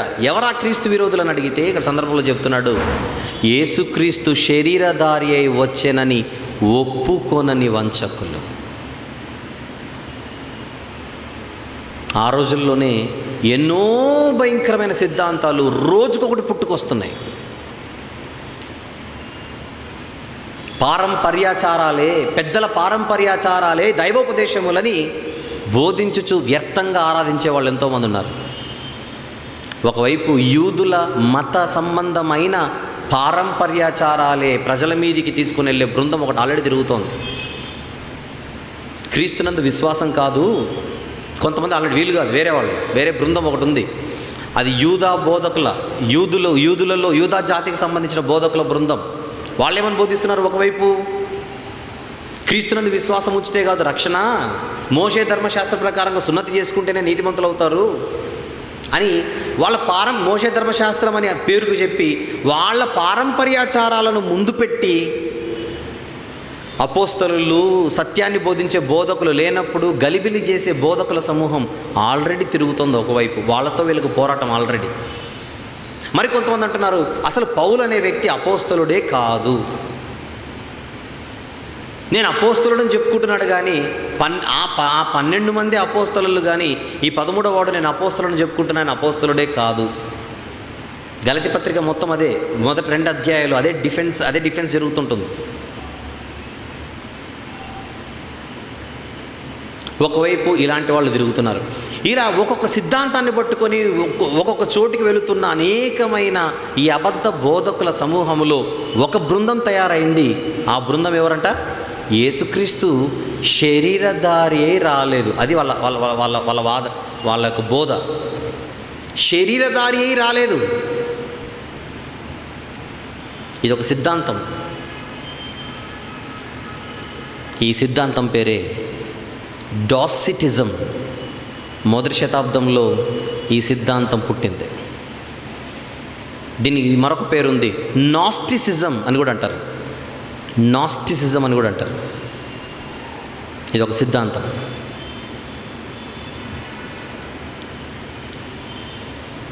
నాస్టిక్స్ అండ్ డాసిటిస్ట్స్ దీన్ని నమ్మేవారు. వీళ్ళు బయట చెప్పేది ఏంటంటే, యేసుక్రీస్తు అన్న ఆయన శరీరంలో కనపడలేదు, శరీరం ఉన్నట్టుగా భ్రమపరిచాడు అంతే. యాక్చువల్గా సత్యం ఏం చెబుతుంది? ఆదియందు వాక్యం ఉండెను, వాక్యము దేవుని యొద్ద ఉండెను, వాక్యము దేవుడై ఉండెను. 14వ వచనం, ఆ వాక్యమే శరీరధారి అయి కదా కృపా సత్య సంపూర్ణుడిగా మన మధ్య వసించాను. అవునా కదా? యేసు ప్రభు శరీరధారిగా వచ్చాడు. వీళ్ళేమంటున్నారంటే, ఈ నాస్టిక్స్కి డాసిటిస్ట్కి ఉండేటువంటి నమ్మకం ఏంటంటే, ఈ సిద్ధాంతం నమ్మే వాళ్ళ నమ్మకం ఏంటంటే, ఈ మట్టి శరీరం అన్నది, బాగా గుర్తుపెట్టుకోండి, ఈ మట్టి శరీరం అన్నది పాపభూయిష్టమైనది. ఒక దేవదేవుడు లేకపోతే దేవుని కుమారుడు పాపభూయిష్టమైన శరీరములో కనబడ్డు. ఎందుకంటే ఇదొక పాపభూయిష్టమైంది కనుక. అందువలన ఆయన శరీరంలో ఉన్నట్టుగా కనబడి భ్రమపరిచాడే కానీ నిజంగా ఆయన శరీరంతో రాలేదు. వినేవాళ్ళు అనుకోవచ్చు, ఇంకా యేసుప్రభు గురించి గొప్పగా చెప్తున్నారు కదా అని అనుకోవచ్చు. యేసుప్రభు శరీరధారిగా రాలేదు అంటే అప్పటికి ఎలాంటి సమస్యలు వస్తాయో చెప్పమంటారా? అలాగైతే యేసుప్రభు నాలో పాపం ఉన్నదని మీలో ఎవడు స్థాపించిన అన్న మాట అనకూడదు. మరి ఎందుకు? శరీరమే లేదు కదా. అప్పుడు పాపం చేసేవాడు ఏమంటారంటే, అసలు నీకు శరీరమే లేదు, నువ్వు శరీరం వేసుకుంటారా అప్పుడు చెప్పి మాట అనడా? 2, క్రైస్తవుల విశ్వాసం అంతా దేని మీద ఆధారపడిందో చెప్పనా? సువార్త అంటే ఏంటి? క్రీస్తు లేఖనముల ప్రకారము మరణించెను, సమాధి చేయబడెను, లేఖనముల ప్రకారము తిరిగి లేచెను. అదే కదా సువార్త. దాని మీదనే కదా మన విశ్వాసం అంతా ఆధారపడి ఉండేది. ఇప్పుడు శరీరంతో రాలేదంటే ఇంక సిలువ ఎక్కడిది? శరీరంతో రాలేదంటే ముళ్ళ కిరీటం ఎక్కడిది? శరీరంతో రాలేదంటే శీలలు ఎక్కడివి? శరీరంతో రాలేదంటే ప్రక్కలో బలపోటు ఎక్కడిది? శరీరంతో రాలేదంటే దేహం విరవడం ఏంటి, రక్తం గార్చడం ఏంటి? అసలు వీటికి అసలు అర్థాలే లేవు. అంటే ఓవరాల్గా పాయింట్ ఏంటంటే శిలువలో కూడా ఆయన చనిపోలేదు, అంతే. చనిపోయినట్టుగా ఏదో భ్రమపరిచాడు, అంతే. ఏదో మెస్మరైజ్ చేశాడే కానీ అసలు ఆయన శరీరంతోనే రాలేదు. అది సిద్ధాంతం. ఏమంటారు? దీనివల్ల లాభం ఉందంటారా, నష్టం ఉందంటారా? సత్య విరోధమైన బోధది. ఒక్క మాట మాత్రం చదువుదాం, ఎవరైనా తీసి చదవండి. 4:15 హెబ్రీ పత్రిక, హెబ్రీలకు రాసిన పత్రిక 4వ అధ్యాయం 15వ వచనం దయచేసి ఎవరైనా చదవండి. మన ప్రధాన యాజకుడు మన బలహీనతల యందు మనతో సహానుభవము లేనివాడు కాడు, కానీ సమస్త విషయములలోనూ మన వలనే శోధింపబడి. అంటే శరీరం ఉంటే జరుగుతుందా, శరీరం లేకపోతే జరుగుతుందా? ఇది చెప్పాలి. శరీరం ఉంటే మన వలే శోధింపబడినను ఆయన పాపము లేనివాడుగా ఉండేను. ఇది శరీరం ఉంటే చెప్పే మాట. ఇది శరీరం లేకపోతే ఆ మాటకు అర్థమేముంది? కానీ అసలు శరీరముతోనే కనబడలేదు అనే సిద్ధాంతాన్ని పట్టుకొని ఊరూరా తిరిగే బోధక సమూహం ఒకటి తిరుగుతోంది. అంతేనా? అవును. అట్టివాడే వంచకుడును క్రీస్తు విరోధియునై ఉన్నాడు. అలాంటోళ్ళు మీ మధ్యకు వస్తారు, జాగ్రత్త. ఇప్పటికే చాలా చోట్లకి వెళ్ళారు. అమ్మా, మీ మధ్యకు కూడా వస్తారు, మీరు జాగ్రత్తగా ఉండాలి. మీ మధ్యకు కూడా వస్తారు, మీరు జాగ్రత్తగా ఉండాలి. ఎందుకంటే ఆ రోజుల్లో క్రైస్తవులు క్రీస్తు ప్రేమను ఎలా చాటుకునేవారంటే ఆతిథ్యాన్నిచ్చి, హాస్పిటాలిటీ అని అంటాం కదా, ఆతిథ్యాన్నిచ్చి. ఎవరైనా దేవుని పేరు చెప్పి, ఎవరైనా క్రీస్తు పేరు చెప్పి వచ్చారనుకోండి, వీళ్ళు ఏం చేస్తున్నారంటే ఇంట చేర్చుకుంటున్నారు, ఆతిథ్యం ఇస్తున్నారు. ఇంట చేర్చుకోవడం అంటే సంఘంలో చేర్చుకున్నట్టే. ఎందుకంటే ఆ రోజుల్లో సంఘాలు ఇండ్లలో కూడుకునేవి అని చెప్పాను ఉదయం. బిల్డింగ్లు ఉండేవి కాదు కదా వాళ్ళకి. యూదులకేమో సమాజ మందిరం ఉండేది, కానీ క్రైస్తవులకు మందిరాలు ఎక్కడున్నాయి? మొదటి శతాబ్దంలో ఎక్కడ కూడుకుండే వాళ్ళు? ఎక్కువగా వాళ్ళు ఇళ్లల్లో కూడుకుండేవారు. ఎవరైనా బోధక సమూహం, సువార్థికుల బృందం వచ్చిందనుకోండి, వాళ్ళు ఇంట్లో చేర్చుకునేవారు. ఇంట్లో చేర్చుకోవడం అంటే ఇంక దేంతో సమానం చెప్పండి? సంఘంలోనికి ఆహ్వానించడమే. ఈ అబద్ధ బోధకులు ఏం చేసేవాళ్ళంటే నిదానంగా రహస్యంగా వాళ్ళల్లో దూరి ఈ తప్పుడు సిద్ధాంతాలను వాళ్ళపై రుద్ది వారి విశ్వాసాన్ని చెడగొట్టి వారిని లాక్కొని వెళ్ళడానికి చేసే ప్రయత్నాలు ఎక్కువగా జరుగుతున్నాయి. అందుకు ఒక వార్నింగ్ లెటర్ ఇది, హెచ్చరిక పత్రిక. యోహాను 2వ పత్రిక ఏ పత్రిక చెప్పండి? ఒక హెచ్చరిక పత్రిక. జాగ్రత్త, జాగ్రత్త. అలాంటి వాళ్ళ విషయంలో మరీ జాగ్రత్త. నేను ప్రేమించమన్నాను కదా అని మీ ప్రేమను చాటుకుని వీళ్ళంలో లోపల తెచ్చుకుంటారేమో. పని చెడగొట్టుకోకండి అంటున్నాడు. కింద మాట చూడండి. మేము మీ మధ్యను నెరవేర్చిన కార్యములను చెడగొట్టుకొనక మీరు పూర్ణ ఫలము పొందినట్లు జాగ్రత్తగా ఏం చేయాలట? చూచుకోనండి. ఎందుకంటే మేమొచ్చి మీ మధ్య కొన్ని కార్యాలు జరిగించాం, అంటే సువార్త చెప్పాం. మేము చెప్పిన సువార్త ఏంటి? క్రీస్తు శరీరధారి వచ్చెను, అంతేనా? ఆయన మనందరి కోసం రక్తం కార్చెను, ప్రాణం పెట్టెను, సమాధి చేయబడెను, తిరిగి లేచెను. అది మీరు నమ్మాలి. మీరు నమ్మారు, ఒకప్పుడు మీరు నమ్మారు. అది సత్యం. అదే సత్యంలోనే మీరు ఉండాలి. ఇంకెవరైనా వచ్చి ఆయన శరీరధారి రాలేదన్నారనుకోండి, ఈ సత్యాన్ని విడిచి ఎక్కడికి వెళ్ళిపోకండి. మళ్ళీ అప్పుడు మీరు పని చెడగొట్టుకున్న వాళ్ళు అవుతారు. మేము మీ మధ్య నెరవేర్చిన కార్యములను చెడగొట్టుకున్న వారు అవుతారు. ఒకవేళ ఈ విశ్వాసంలో నుంచి తొలగిపోయి భిన్నమైన విశ్వాసంలోనికి మీరు వెళ్ళిపోతే మీకు రావలసినటువంటి ఫలము రాదు అంటున్నాడు. చూడండి, అవునా? జాగ్రత్త, జాగ్రత్త, జాగ్రత్త. అంటే మీకు ఒక విషయం అర్థం కావాలి. వీళ్ళు అవిశ్వాసులు కాదు. ఈ పత్రిక రాసేది ఎవరికైతే రాస్తున్నాడో వాళ్ళు అవిశ్వాసులేం కాదు, విశ్వాసులే. విశ్వాసంలో ఉన్న ఏ వ్యక్తి అయినా ఏ టైంలో అయినా తొలగిపోయే ప్రమాదం ఉందన్నమాట. అది మీరు గమనించాలి. ఇక్కడ విశ్వాసములో ఉన్నవారికి, సత్యములో ఉన్నవారికి ఎందుకు రాస్తున్నాడు ఈ హెచ్చరిక? మీరు గమనించండి. సత్యంలో ఉన్నవారికి రాస్తున్నాడా, సత్యంలో లేని వారికి రాస్తున్నాడు ఈ పత్రిక? చెప్పండి. సత్యంలో ఉన్నవారికే. సత్యంలో ఉన్నవారికి ఈ మాట చెబుతున్నాడంటే దాని అర్థం ఏంటి? సత్యంలో ఉన్నప్పటికీ ఏ టైంలో అయినా కూడా సత్యము నుండి తొలగిపోయే ప్రమాదం ఎంతటి వాడికైనా ఉందన్నమాట. అవునా కదా? అవునా? ఈరోజు మీరందరూ సత్యంలో ఉన్నారనుకోండి, ఇప్పుడు మీకు, నాకు, మనందరికీ కూడా ఒక జాగ్రత్త వచ్చేసింది. ఏంటి? ఏ క్షణమైనా మనము సత్యములో నుండి తొలగిపోయేలా అపవాది చేయగలడు. అందుకు మనం ఏం చేయాలి? మన విశ్వాసాన్ని మనం ఏం చేస్తూ ఉండాలి? పరీక్షించుకుంటూ ఉండాలి. మార్కు సువార్త 13వ అధ్యాయం 9వ వచనం. కొంచెం స్పీడ్గా తీసి చదవగలిగే వాళ్ళు ఎవరైనా చదవండి, చూద్దాం. మార్కు సువార్త 13వ అధ్యాయం 9వ వచనం ఎవరైనా. మిమ్మును గూర్చి మీరే జాగ్రత్త పడాలి. ఎవరి మీదో ఆధారపడితే కుదరదు. మరొక మాట, 2 కొరింథీ 11వ అధ్యాయము చూద్దాం ఒకసారి. 1 కొరింథీ 11 వచనం. మనల్ని మనమే విమర్శించుకొని నెడల తీర్పు పొందకపోదు అన్నమాట. చూడండి, 31వ వచనం. అయితే మనలను మనమే విమర్శించుకొని నెడల తీర్పు పొందక. 28వ వచనం కూడా చూద్దాం, అదే అధ్యాయం 28. కాబట్టి ప్రతి మనుష్యుడు తన్ను తాను పరీక్షించుకోవాలి. అది అవసరం, అది అవసరం. 2 కొరింథీ 13:5, కొరింథీ 2వ పత్రిక 13వ అధ్యాయము 5వ వచనం. మీరు విశ్వాసము గలవారై ఉన్నారో లేదో మిమ్మును మీరే శోధించుకొని చూచుకొనుడి, మిమ్మును మీరే పరీక్షించుకొనుడి అంటున్నాడు. అవసరం అంటారా? అవసరం అంటారా? అవసరం. అమ్మో, నేను సత్యంలో ఉన్నానో లేదో, ఏమైనా అసత్యంలోనికి ఏమైనా జారిపోతున్నానేమో, జారిపోయానేమో, లేదా ఇంతకాలం నేనున్నది అసత్యంలో ఏమో, ఒకసారి చూద్దాం. ఆ పరీక్ష మనకు అవసరం. ఇంతవరకు అసత్యంలో ఉండి అందులోనే కొనసాగిన ప్రమాదమే, ఇంతవరకు సత్యంలో ఉండి అసత్యంలోనికి జారిపోయినా ప్రమాదమే.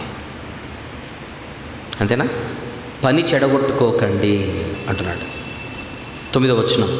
క్రీస్తు బోధయందు నిలిచి ఉండక దానిని విడిచి ముందుకు సాగు ప్రతివాడును దేవునిని అంగీకరింపనివాడు. ఆ బోధయందు నిలిచి ఉండువాడు తండ్రిని కుమారునిని అంగీకరించువాడు. క్రీస్తు బోధయందు నిలిచి ఉండక దానిని విడిచి ముందుకు సాగేవాడట. ముందుకు వెళ్ళిపోతున్నాడు. దేనికి? ఈ బోధలో ఉండకుండా ముందుకెందుకు వెళ్ళిపోతున్నాడు? అనుకున్నాడు ఇంతకంటే పెద్దది ముందుందని. ముందుకెళ్ళిపోయాడంటే అర్థం ఏంటి? ఇంతకంటే గొప్ప జ్ఞానం అక్కడ ఉందని, ఇంతకంటే పెద్ద జ్ఞానం అక్కడ ఉందని క్రీస్తు బోధను విడిచి ముందుకెళ్ళిపోయాడట. ఆ వెళ్ళిపోయిన వాళ్ళే ఈ డాసిటిస్ట్స్ అండ్ నాస్టిక్స్. ఫస్ట్లో ఏమో శరీరధారి వచ్చాడు, శరీరధారి వచ్చాడు, శరీరధారి వచ్చాడు నమ్మేశారు కొంతమంది. ఇంకెవరో వచ్చి చెప్పారు శరీరధారిగా రాలేదు, శరీరధారిగా రాలేదు, శరీరధారిగా. ఇప్పుడు ఏం చేస్తున్నారు? క్రీస్తు బోధ యందు నిలిచి ఉండక, అంటే శరీరధారే వచ్చెను అని ఒప్పుకునే సిద్ధాంతంలో నుండి, అనే విశ్వాసంలో నుండి ఎక్కడికి వెళ్ళిపోయారు? మళ్ళీ శరీరధారే రాలేదు అని నమ్మే స్థితికి వెళ్ళిపోతున్నారు కొంతమంది. అంటే వీళ్ళు ఏం చెప్తున్నారు వచ్చేటోళ్ళు చెప్పండి? మాకు ఈ మధ్యనే కొత్తగా తెలియజేశాడు, ఈ మధ్యనే కొత్తగా దేవుడు ప్రత్యక్షపరిచాడు, ఈ మధ్యనే దేవుడు బయలుపరిచాడు మాకు. అలాంటిది మీరు నమ్మకూడదు. విడిచి ముందుకెళ్ళిపోకండి, సత్యంలోనే ఉండండి. శరీరధారే వచ్చానని అపోస్తలులందరూ చెబుతున్నారు, శరీరధారే వచ్చానని పెద్దలందరూ చెప్పారు, శరీరధారే వచ్చానని పరిశుద్ధాత్ముడు రాయించాడు. పరిశుద్ధాత్ముడు శరీరధారే వచ్చాడని రాయించాడా, శరీరధారే రాలేదని రాయించాడా చెప్పండి? అసలు కన్యమరియమ్మ గర్భము ధరించిందే ఎవరి వలన? పరిశుద్ధాత్మ వలన. అంతేనా కదా? అలాంటి పరిశుద్ధాత్మని బోధకు వ్యతిరేకంగా ఒక బోధ స్టార్ట్ అయిపోయింది, శరీరధారి రాలేదని. కొంతమంది ఏం చేస్తున్నారంటే ఇదే పెద్ద జ్ఞానం అనుకుంటున్నారు దీన్ని విడిచి. వాళ్ళేం చెప్తున్నారు? మాకు దేవుడు బయలుపరిచాడని. నీకెందుకు బయలుపరుస్తాడు పరిశుద్ధాత్మునికి భిన్నంగా? అలాంటి వాళ్ళు వస్తారు, జాగ్రత్త అని చెబుతూ 10వ వచనంలో ఎవడైనను ఈ బోధను తేక, జాగ్రత్తగా చూద్దాం, ఎవడైనను ఈ బోధను తేక మీ యొద్దకు వచ్చిన ఎడల వానిని మీ ఇంట చేర్చుకొనవద్దు అన్నాడు. ఇంట చేర్చుకొనవద్దు అంటే సంఘములోనికి చేర్చుకొనవద్దు అనే తర్వాత మాట, కనీసం ఆతిథ్యం కూడా ఇవ్వకండి అంటున్నాడు. ఇంట చేర్చుకోవద్దంటే అసలు ఆతిథ్యం ఇవ్వమని బైబిల్లో ఎక్కడైనా ఉందా? ఉందేమో చూద్దాం. హెబ్రీ పత్రిక 13వ అధ్యాయము, హెబ్రీలకు రాసిన పత్రిక 13వ అధ్యాయము 1వ వచనం చూద్దాం. సహోదర ప్రేమ నిలువరముగా ఉండనీయుడి, ఆ సహోదర ప్రేమకు సూచనగా మీరు అవసరమైతే ఏం చేయాలి? ఆతిథ్యం చేయాలి. ఆతిథ్యము చేయ మర్వకుడి, దానివలన కొందరు ఎరుగకయే దేవదూతలకు ఆతిథ్యము చేసిరి. ఆతిథ్యం చేయమన్నాడు వద్దా? చెయ్యాలి. పేతురు గారి పత్రికలో చూద్దాం. 1 పేతురు 4వ అధ్యాయం, 1 పేతురు 4వ అధ్యాయం 9వ వచనం చూద్దామా? సణుగు కొనకుండా ఒకనికి ఒకడు ఆతిథ్యము చేయుడి అన్న ఆజ్ఞ ఉంది. ఆయా ప్రాంతాలలో క్రైస్తవ సహవాసాలు ఈ ఆజ్ఞను ఖచ్చితంగా పాటిస్తున్నారు. ఏమని? ఆతిథ్యం. సువార్త పేరుతో, ప్రభు పేరుతో, అంతేనా, దేవుని పేరట వచ్చే వాళ్ళకి ఏమి ఇస్తున్నారు? ఇంట ఆతిథ్యం ఇస్తున్నారు. యోహాను గారు కూడా ప్రేమ గురించే చెప్పాడు ఫస్ట్లో అంతా. కానీ ఇక్కడికి వచ్చేసరికి ఏమంటున్నాడు? వానిని మీ ఇంట చేర్చుకొనవద్దు. ఇంకా ఎక్కువ మాట్లాడితే శుభమని వానితో చెప్పవద్దు. ఎందుకంటే నువ్వు ఇంట్లో చేర్చుకున్నా, శుభమని చెప్పినా రెండు ఒకటే అంటున్నాడు ఇక్కడ. శుభమని చెప్తే నువ్వు అందరిలో అంగీకరించావు, ఇంట్లో చేర్చుకుంటే ఇంకా హోల్ హార్టెడ్గా నువ్వు చేర్చుకున్నట్లే. ఇంట చేర్చుకొనవద్దు, శుభమని చెప్పవద్దు. ఈ మాట ఎవరు చెప్తున్నారని అడిగితే 6వ వచనం వరకు ప్రేమించాలి, ప్రేమించాలి, ప్రేమించాలి, ప్రేమలో ఉండాలి, ప్రేమలో ఉండాలి, ప్రేమలో ఉండాలి. ఇది ఒక ఆజ్ఞ, ఆజ్ఞాతిక్రమే పాపం. 6వ వచనం వరకు ప్రేమలో ఉండాలి, ప్రేమలో ఉండాలి, ప్రేమ ఉండాలని ప్రేమ గురించి అంత గట్టిగా చెప్పిన యోహాను గారే 7 నుంచి 10 వచనాలలో, 11 వచనాలలో అంటున్నాడు ఏమని? అలాంటి వాళ్లకు మీరు ఇంట్లో స్థలం కూడా ఇవ్వకూడదు. నేను ప్రేమించమన్నాను కదా అని తప్పుడు బోధలు తీసుకొని వచ్చి మీ విశ్వాసాన్ని దెబ్బతీసే వాళ్ళను కూడా నువ్వే కదయ్యా ప్రేమించమని చెప్పి వీళ్ళని ప్రేమించేసి ఆతిథ్యం ఇచ్చేసి వాళ్ళు ఏం చెప్పినా వినేశారనుకోండి, మీ ఆత్మ ప్రమాదంలో పడిపోతుంది. జాగ్రత్త. 6వ వచనం వరకు ప్రేమించమని చెప్పిన యోహాను గారు 7 నుంచి మొదలైన సబ్జెక్టులో మాత్రం ఏం చెప్తున్నాడంటే, మీ ప్రేమ వివేకముతో కూడినదై ఉండాలి. అర్థం చేసుకుంటున్నారో లేదో? ప్రేమించమని చెప్పాడు, అంతేనా? అయితే అది వివేకముతో కూడినదై ఉండాలి. వివేకం అంటే ఏంటి చెప్పండి? వివేకం అంటే ఏది మంచి, ఏది చెడు, ఏది మేలు, ఏది కీడు, ఏది జీవం, ఏది మరణం అని వివేచించి తెలుసుకోవాలి మనం. వివేకం ఉన్నవాడు మంచినే తీసుకుంటాడు, వివేకం అన్నవాడు మేలునే చేపడతాడు, వివేకం అన్నవాడు జీవాన్నే పట్టుకుంటాడు. ప్రేమించమన్నాడు కదా అని మీరు తప్పుడు బోధలు తీసుకొని వచ్చే వారిని కూడా ప్రేమించి మీరు చేర్చుకుంటే వారు మీ ఆత్మనే నరకానికి తీసుకుని వెళ్ళే ప్రమాదం ఉంది. అందుకే లవ్ విత్ డిసర్న్మెంట్, వివేకముతో ప్రేమించండి. అందుకే బైబిల్లో ఏముంటుంది, మీరు తోడేళ్ల మధ్యకు గొర్రెలుగా వెళ్ళుచున్నారు కనుక ఎలా ఉండాలట, పాముల వలె వివేకులును పావురముల వలె నిష్కపటులునై ఉండుడే.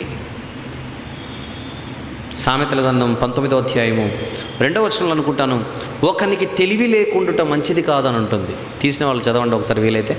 సామెతల గ్రంథం 19వ అధ్యాయం 2వ వచనమా, 2వ వచనమేనా?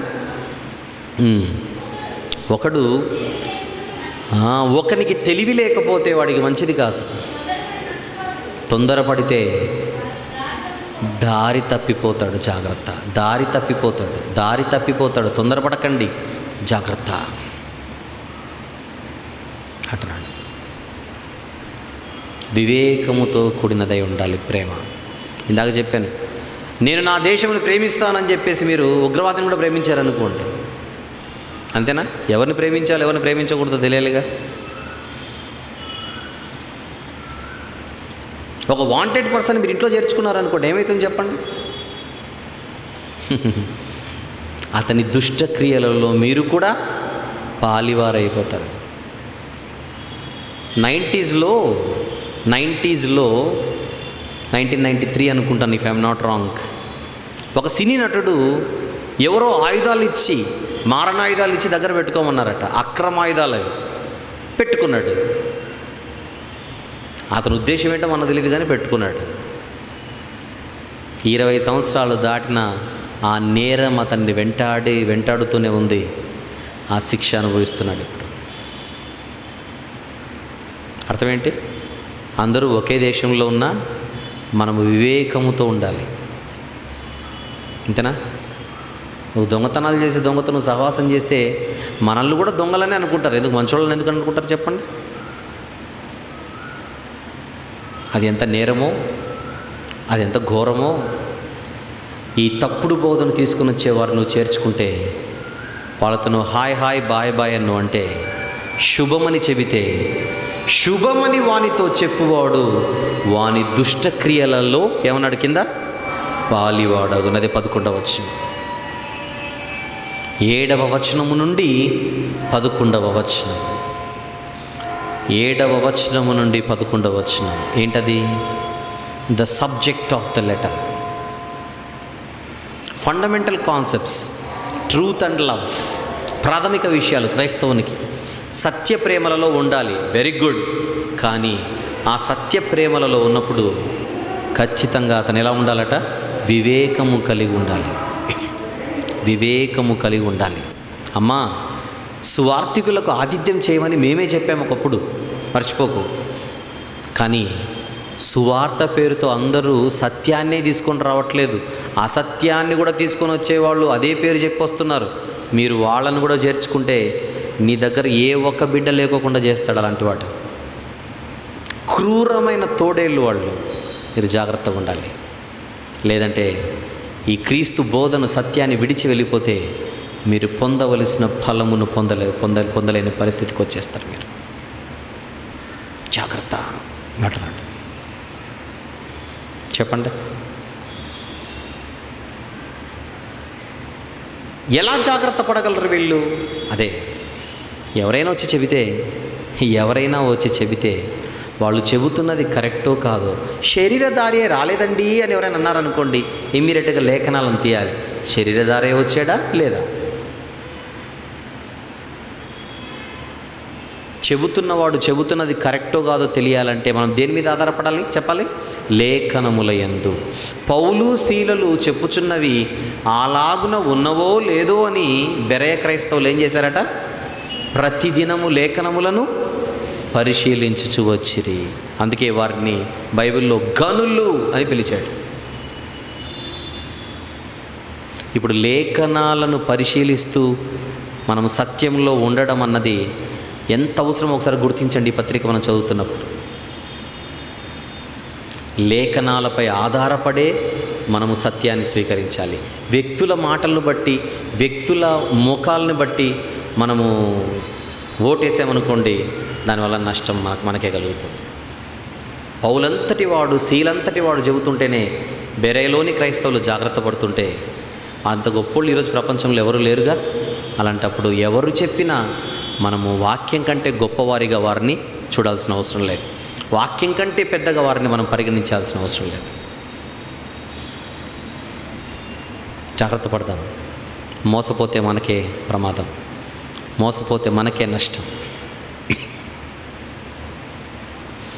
ఇది పత్రికలోని ఎన్నో భాగం? 3వ భాగం. వివరణలోని 4వ భాగం.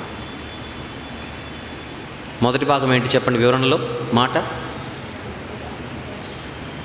పరిచయ భాగం.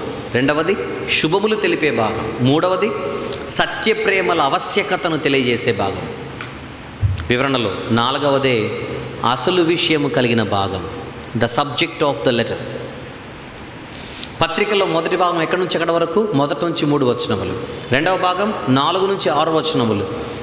3వ భాగం 7 నుంచి 11.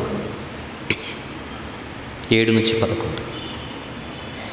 ఇక చివరి భాగమే కంక్లూడింగ్ వర్డ్స్, ముగింపు భాగం, కంక్లూడింగ్ పార్ట్, చివరి భాగం. అనేక సంగతులు మీకు వ్రాయవలసి ఉండినను సిరాతోనూ కాగితముతోనూ వ్రాయ మనసు లేక మీ సంతోషము పరిపూర్ణమవునట్లు మిమ్మల్ని కలుసుకొని ముఖాముఖిగా మాటలాడ నిరీక్షించుచున్నాను. ఈ మాట చదివినప్పుడు మనం యోహాను గారు 2వ పత్రిక చదువుతున్నప్పుడు కొన్ని 3వ పత్రికలో కూడా మాటలు మన జ్ఞాపకానికి వస్తాయి. ఉదాహరణకు 3వ పత్రికలో ఇలాంటి మాట ఉందో లేదో చూద్దాం. 3వ పత్రికలోని 13వ వచనం. 3వ పత్రికలోని 13వ వచనం, అనేక సంగతులు నీకు రాయవలసి ఉన్నది కానీ సిరాతోనూ కలముతోనూ నీకు రాయ నాకు ఇష్టం లేదు. 14వ వచనం, శీఘ్రముగా నేను చూడ నిరీక్షించుచున్నాను, అప్పుడు ముఖాముఖిగా మాట్లాడుకునేదాము అని అన్నాడు. అలాగే అదే పత్రికలోనే 4వ వచనము మనం చూస్తే 3-4 వచనములు, నీవు సత్యం అనుసరించి నడుచుకొనుచున్నావు గనుక సహోదరులు వచ్చి నీ సత్య ప్రవర్తనను గురించి సాక్ష్యం చెప్పగా విని బహుగా సంతోషించితిని. నా పిల్లలు సత్యమును అనుసరించి నడుచుకొనుచున్నారని వినుట కంటే నాకు ఎక్కువైన సంతోషం లేదు. సేమ్ అదే మాట, అలాంటి మాటలే మనకు 2వ పత్రికలో కూడా కనపడతాయి. అంటే 2వ పత్రికలో మనం చదువుతున్నప్పుడు కొన్ని మాటలు 3వ పత్రికలోని మాటలు మనకు దగ్గరగా కనపడతాయి అనడానికి ఒక చిన్న మాట ఇక్కడ గమనించాలి. అయితే 12వ వచనంలో అనేక సంగతులు మీకు, 2వ పత్రికకు వచ్చేయండి, అనేక సంగతులు మీకు వ్రాయవలసి ఉండియు సిరాతోనూ కాగితముతోనూ వ్రాయ మనసు లేక మీ సంతోషం పరిపూర్ణమవునట్లు మిమ్మల్ని కలుసుకొని ముఖాముఖిగా మాట్లాడ నిరీక్షించుచున్నానంటే కొన్ని మిస్ అయ్యాయేమో అనుకోకండి. అనేక సంగతులు ఇంకా మీకు రాయవలసి ఉన్నను అంటే అయ్యో కొన్ని మిస్ చేశాడేమో, వాళ్ళకి ఏం చెప్పాడో లేదో, ముఖాముఖిగా కలుసుకున్నప్పుడు ఏమైనా ఎక్స్ట్రా చెప్పాడేమో అని అనుకోకండి. ఎందుకంటే పరిశుద్ధాత్ముడు ఎంతైతే ఆయన ద్వారా చెప్పించాలనుకున్నాడో, రాయించాలనుకున్నాడో దానంతటిని యోహాను సువార్తలో, 1 యోహానులో, 2వ యోహానులో ఇక్కడ లేని ఇన్ఫర్మేషన్ అంతా మనకు వేరే పత్రికల్లో కనపడతాయి. అది మీరు గమనించాలి. ఈ యోహాను గారే 1వ పత్రిక కూడా రాశాడు. 1వ పత్రికలో ఎక్కువ సమాచారం మనకు కనపడుతుంది. అందువలన ఇక్కడ ఏదో మిస్ అయిపోయిందని ఎవరు బాధపడాల్సిన అవసరం లేదు. ఇక్కడ మిస్ అయిపోయిందని మీరు అనుకునే సమాచారం అంతా మనకు ఎక్కడో దొరుకుతుంది? 1వ పత్రికలో దొరుకుతుంది. ఈవెన్ యోహాను సువార్తలో కూడా మనకు దొరుకుతుంది. అందువలన అనేక సంగతులు మీకు రాయవలసి ఉండి సిరాతోను కాగితమును వ్రాయ మనసు లేదంటే మనం మిస్ అయిపోయామని ఎవరు ఫీల్ అవ్వాల్సిన అవసరం లేదు. ఆ ఇన్ఫర్మేషన్ అంతా మనకు వేరే పత్రికలో. పరిశుద్ధాత్ముడు ఒకవేళ అవసరం అనుకొని ఉంటే ఇది కూడా పరిపూర్ణంగా రాయించేవాడే. ఇక్కడికి చావాలని అక్కడికి ఆపించేశాడు. మీ సంతోషం పరిపూర్ణమవునట్లు మిమ్మల్ని కలుసుకొని ముఖాముఖిగా మాట్లాడ నిరీక్షించున్నా అంటే త్వరలో వీళ్ళని కలుసుకోవాలి అని అనుకుంటున్నాడు అన్నది కూడా మనకు బయటపడింది. ఏర్పరచబడిన నీ సహోదరి పిల్లలు నీకు వందనములు చెప్పుచున్నారు. These are called forwarding greetings. ఎవరో చెప్పిన వందనాలను అవతల వారికి అందచేయడం,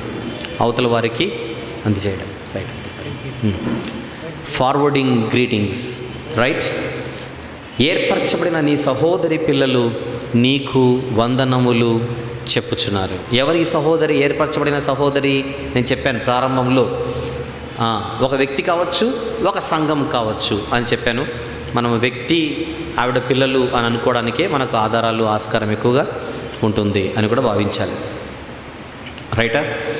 ఇవి ముగింపు మాటలలో కూడా ఆయన మళ్ళీ తన ఎటికెట్ని, మర్యాదల్ని ఆయన పాటిస్తున్నట్టుగా మనకు అర్థమవుతుంది. త్వరలో వాళ్ళని కలుసుకోవాలనే నిరీక్షణ కూడా ఆయనకున్నట్టుగా మన కంటికి కనపడుతోంది. ఒక చక్కని చిన్న లెటర్గా మనకు కనబడుతున్నప్పటికీ మన వ్యక్తిగత ఆత్మీయ జీవితానికి ఎన్నో అవసరమైన సంగతులు మనం నేర్చుకునే అవకాశం కలిగిన ఒక పెద్ద పత్రికనే యోహాను గారి 2వ పత్రిక. 13 వచనాలను మనం అనుకుంటే ఒక గంటలో అనుకోవచ్చు దాన్ని చూడగానే. కానీ ఎప్పుడో ఉదయం ప్రారంభించుకుంటే ఇప్పటి వరకు దాన్ని మనం మాట్లాడుకున్నాము అంటే లోపల ఎంత సబ్జెక్ట్ ఉందో మనం ఆలోచించాలి. రైటా? మీరు ఇంటికి వెళ్ళిన తర్వాత దీన్ని ధ్యానించేటప్పుడు కూడా ఈ విధంగా మీరు ఎలా నోట్స్ రాసుకున్నారు కనుక డివైడ్ చేసేసుకోండి. వివరణ కోసం నేను మొత్తం ఎన్ని భాగాలు ఇచ్చాను మీకు? 5 భాగాలు. నెంబర్ 1 పరిచయ భాగం, నెంబర్ 2 శుభములు తెలిపే భాగం. ఎక్కడి నుంచి ఎక్కడి వరకు? అది 1వ వచనము నుండి 3వ వచనం వరకు. 3వ భాగం ఏంటి? సత్య ప్రేమల ఆవశ్యకతను తెలియజేసే భాగం. ఎక్కడి నుంచి ఎక్కడి వరకు? అది 4 నుంచి 6 వచనములు. The subject of the letter ఎక్కడి నుంచి ఉంది? అది 7వ వచనం నుండి 11వ వచనం వరకు. ఇక కంక్లూడింగ్ పార్టే 12, 13 వచనములు. రైట్? సో సత్యంలో ఉండాలి, ప్రేమలో ఉండాలి, ప్లస్ వివేకము కలిగి ఉండాలి, వాక్యం విషయంలో జాగ్రత్తగా ఉండాలి, మోసపోకూడదు అన్న ఈ శ్రేష్టమైన సంగతులు ఈ పత్రిక ద్వారా మనం నేర్చుకున్నాం. మరి మనం విన్నవారము వినడం మాత్రమే కాకుండా దీని ప్రకారంగా మనం జీవిస్తేనే మనకు మంచిది. ఏదో సమాచారం అందింది, ఇన్ఫర్మేషన్ తీసుకున్నాము అని మీరు రాసేసుకొని బుక్స్ క్లోజ్ చేస్తే కుదరదు. కానీ ఇక మీద మన దైనందిన జీవితంలో ఇవన్నీ కంటికి కనబడాలి, ఈ జాగ్రత్తలు పాటించాలి. అప్పుడు మాత్రమే మన ఆత్మ ఆత్మీయంగా ఆరోగ్యంగా ఉంటుంది. లేదంటే అసత్యం అనే వ్యాధి సోకి చివరికి 2వ మరణానికి జారిపోతుంది. అది జరగకుండా మనం జాగ్రత్త పడదాం. ఈ హెచ్చరిక పత్రిక కేవలము ఆ రోజుల్లో ఉన్న అమ్మగారికి, ఆమె పిల్లలకే కాదు, కానీ ఈరోజు మనందరికీ కూడా అని భావించి మరి ఈ హెచ్చరికలు ప్రతిదీ కూడా మనకు ఒక ఔషధ మూలికగా మన జీవితంలో పనిచేయాలని మనస్ఫూర్తిగా కోరుచు యోహాను గారి 2వ పత్రిక వివరణను ఇక్కడితో ముగిస్తున్నాను. Thank you very much. True wisdom ministries లో భాగమైన ట్రూ విజ్డమ్ ట్రైనింగ్ సెంటర్ 6 సంవత్సరాల నుండి 19 సంవత్సరాల వయసు గల పిల్లలకు రెగ్యులర్ ఎడ్యుకేషన్ తో పాటు బైబిల్ ఎడ్యుకేషన్ ని కూడా అందిస్తున్నది. వీటి వివరములు మరియు మా ఇతర పరిచర్య వివరములను మా అఫీషియల్ వెబ్సైట్ www.truewisdomtv.com లో పొందగలరు. బ్రదర్ ఆర్ వంశీ గారు మాట్లాడిన ఎన్నో అద్భుతమైన ప్రసంగాల డివిడీలు సిద్ధంగా ఉన్నాయి. డివిడీల కోసం మీరు సంప్రదించవలసిన ఫోన్ నంబర్లు 04065554355 లేదా 8106882392. గమనిక: ప్రతి ఆదివారము మధ్యాహ్నము 2:30 నుండి 5 గంటల వరకు ఇంగ్లీష్ ఆరాధన కార్యక్రమము మరియు ప్రతి ఆదివారము సాయంత్రము 5:30 నుండి తెలుగు ఆరాధన కార్యక్రమము YMCA సెకండరీ బ్యాండ్ నందు జరుగును. అందరూ ఆహ్వానితులే.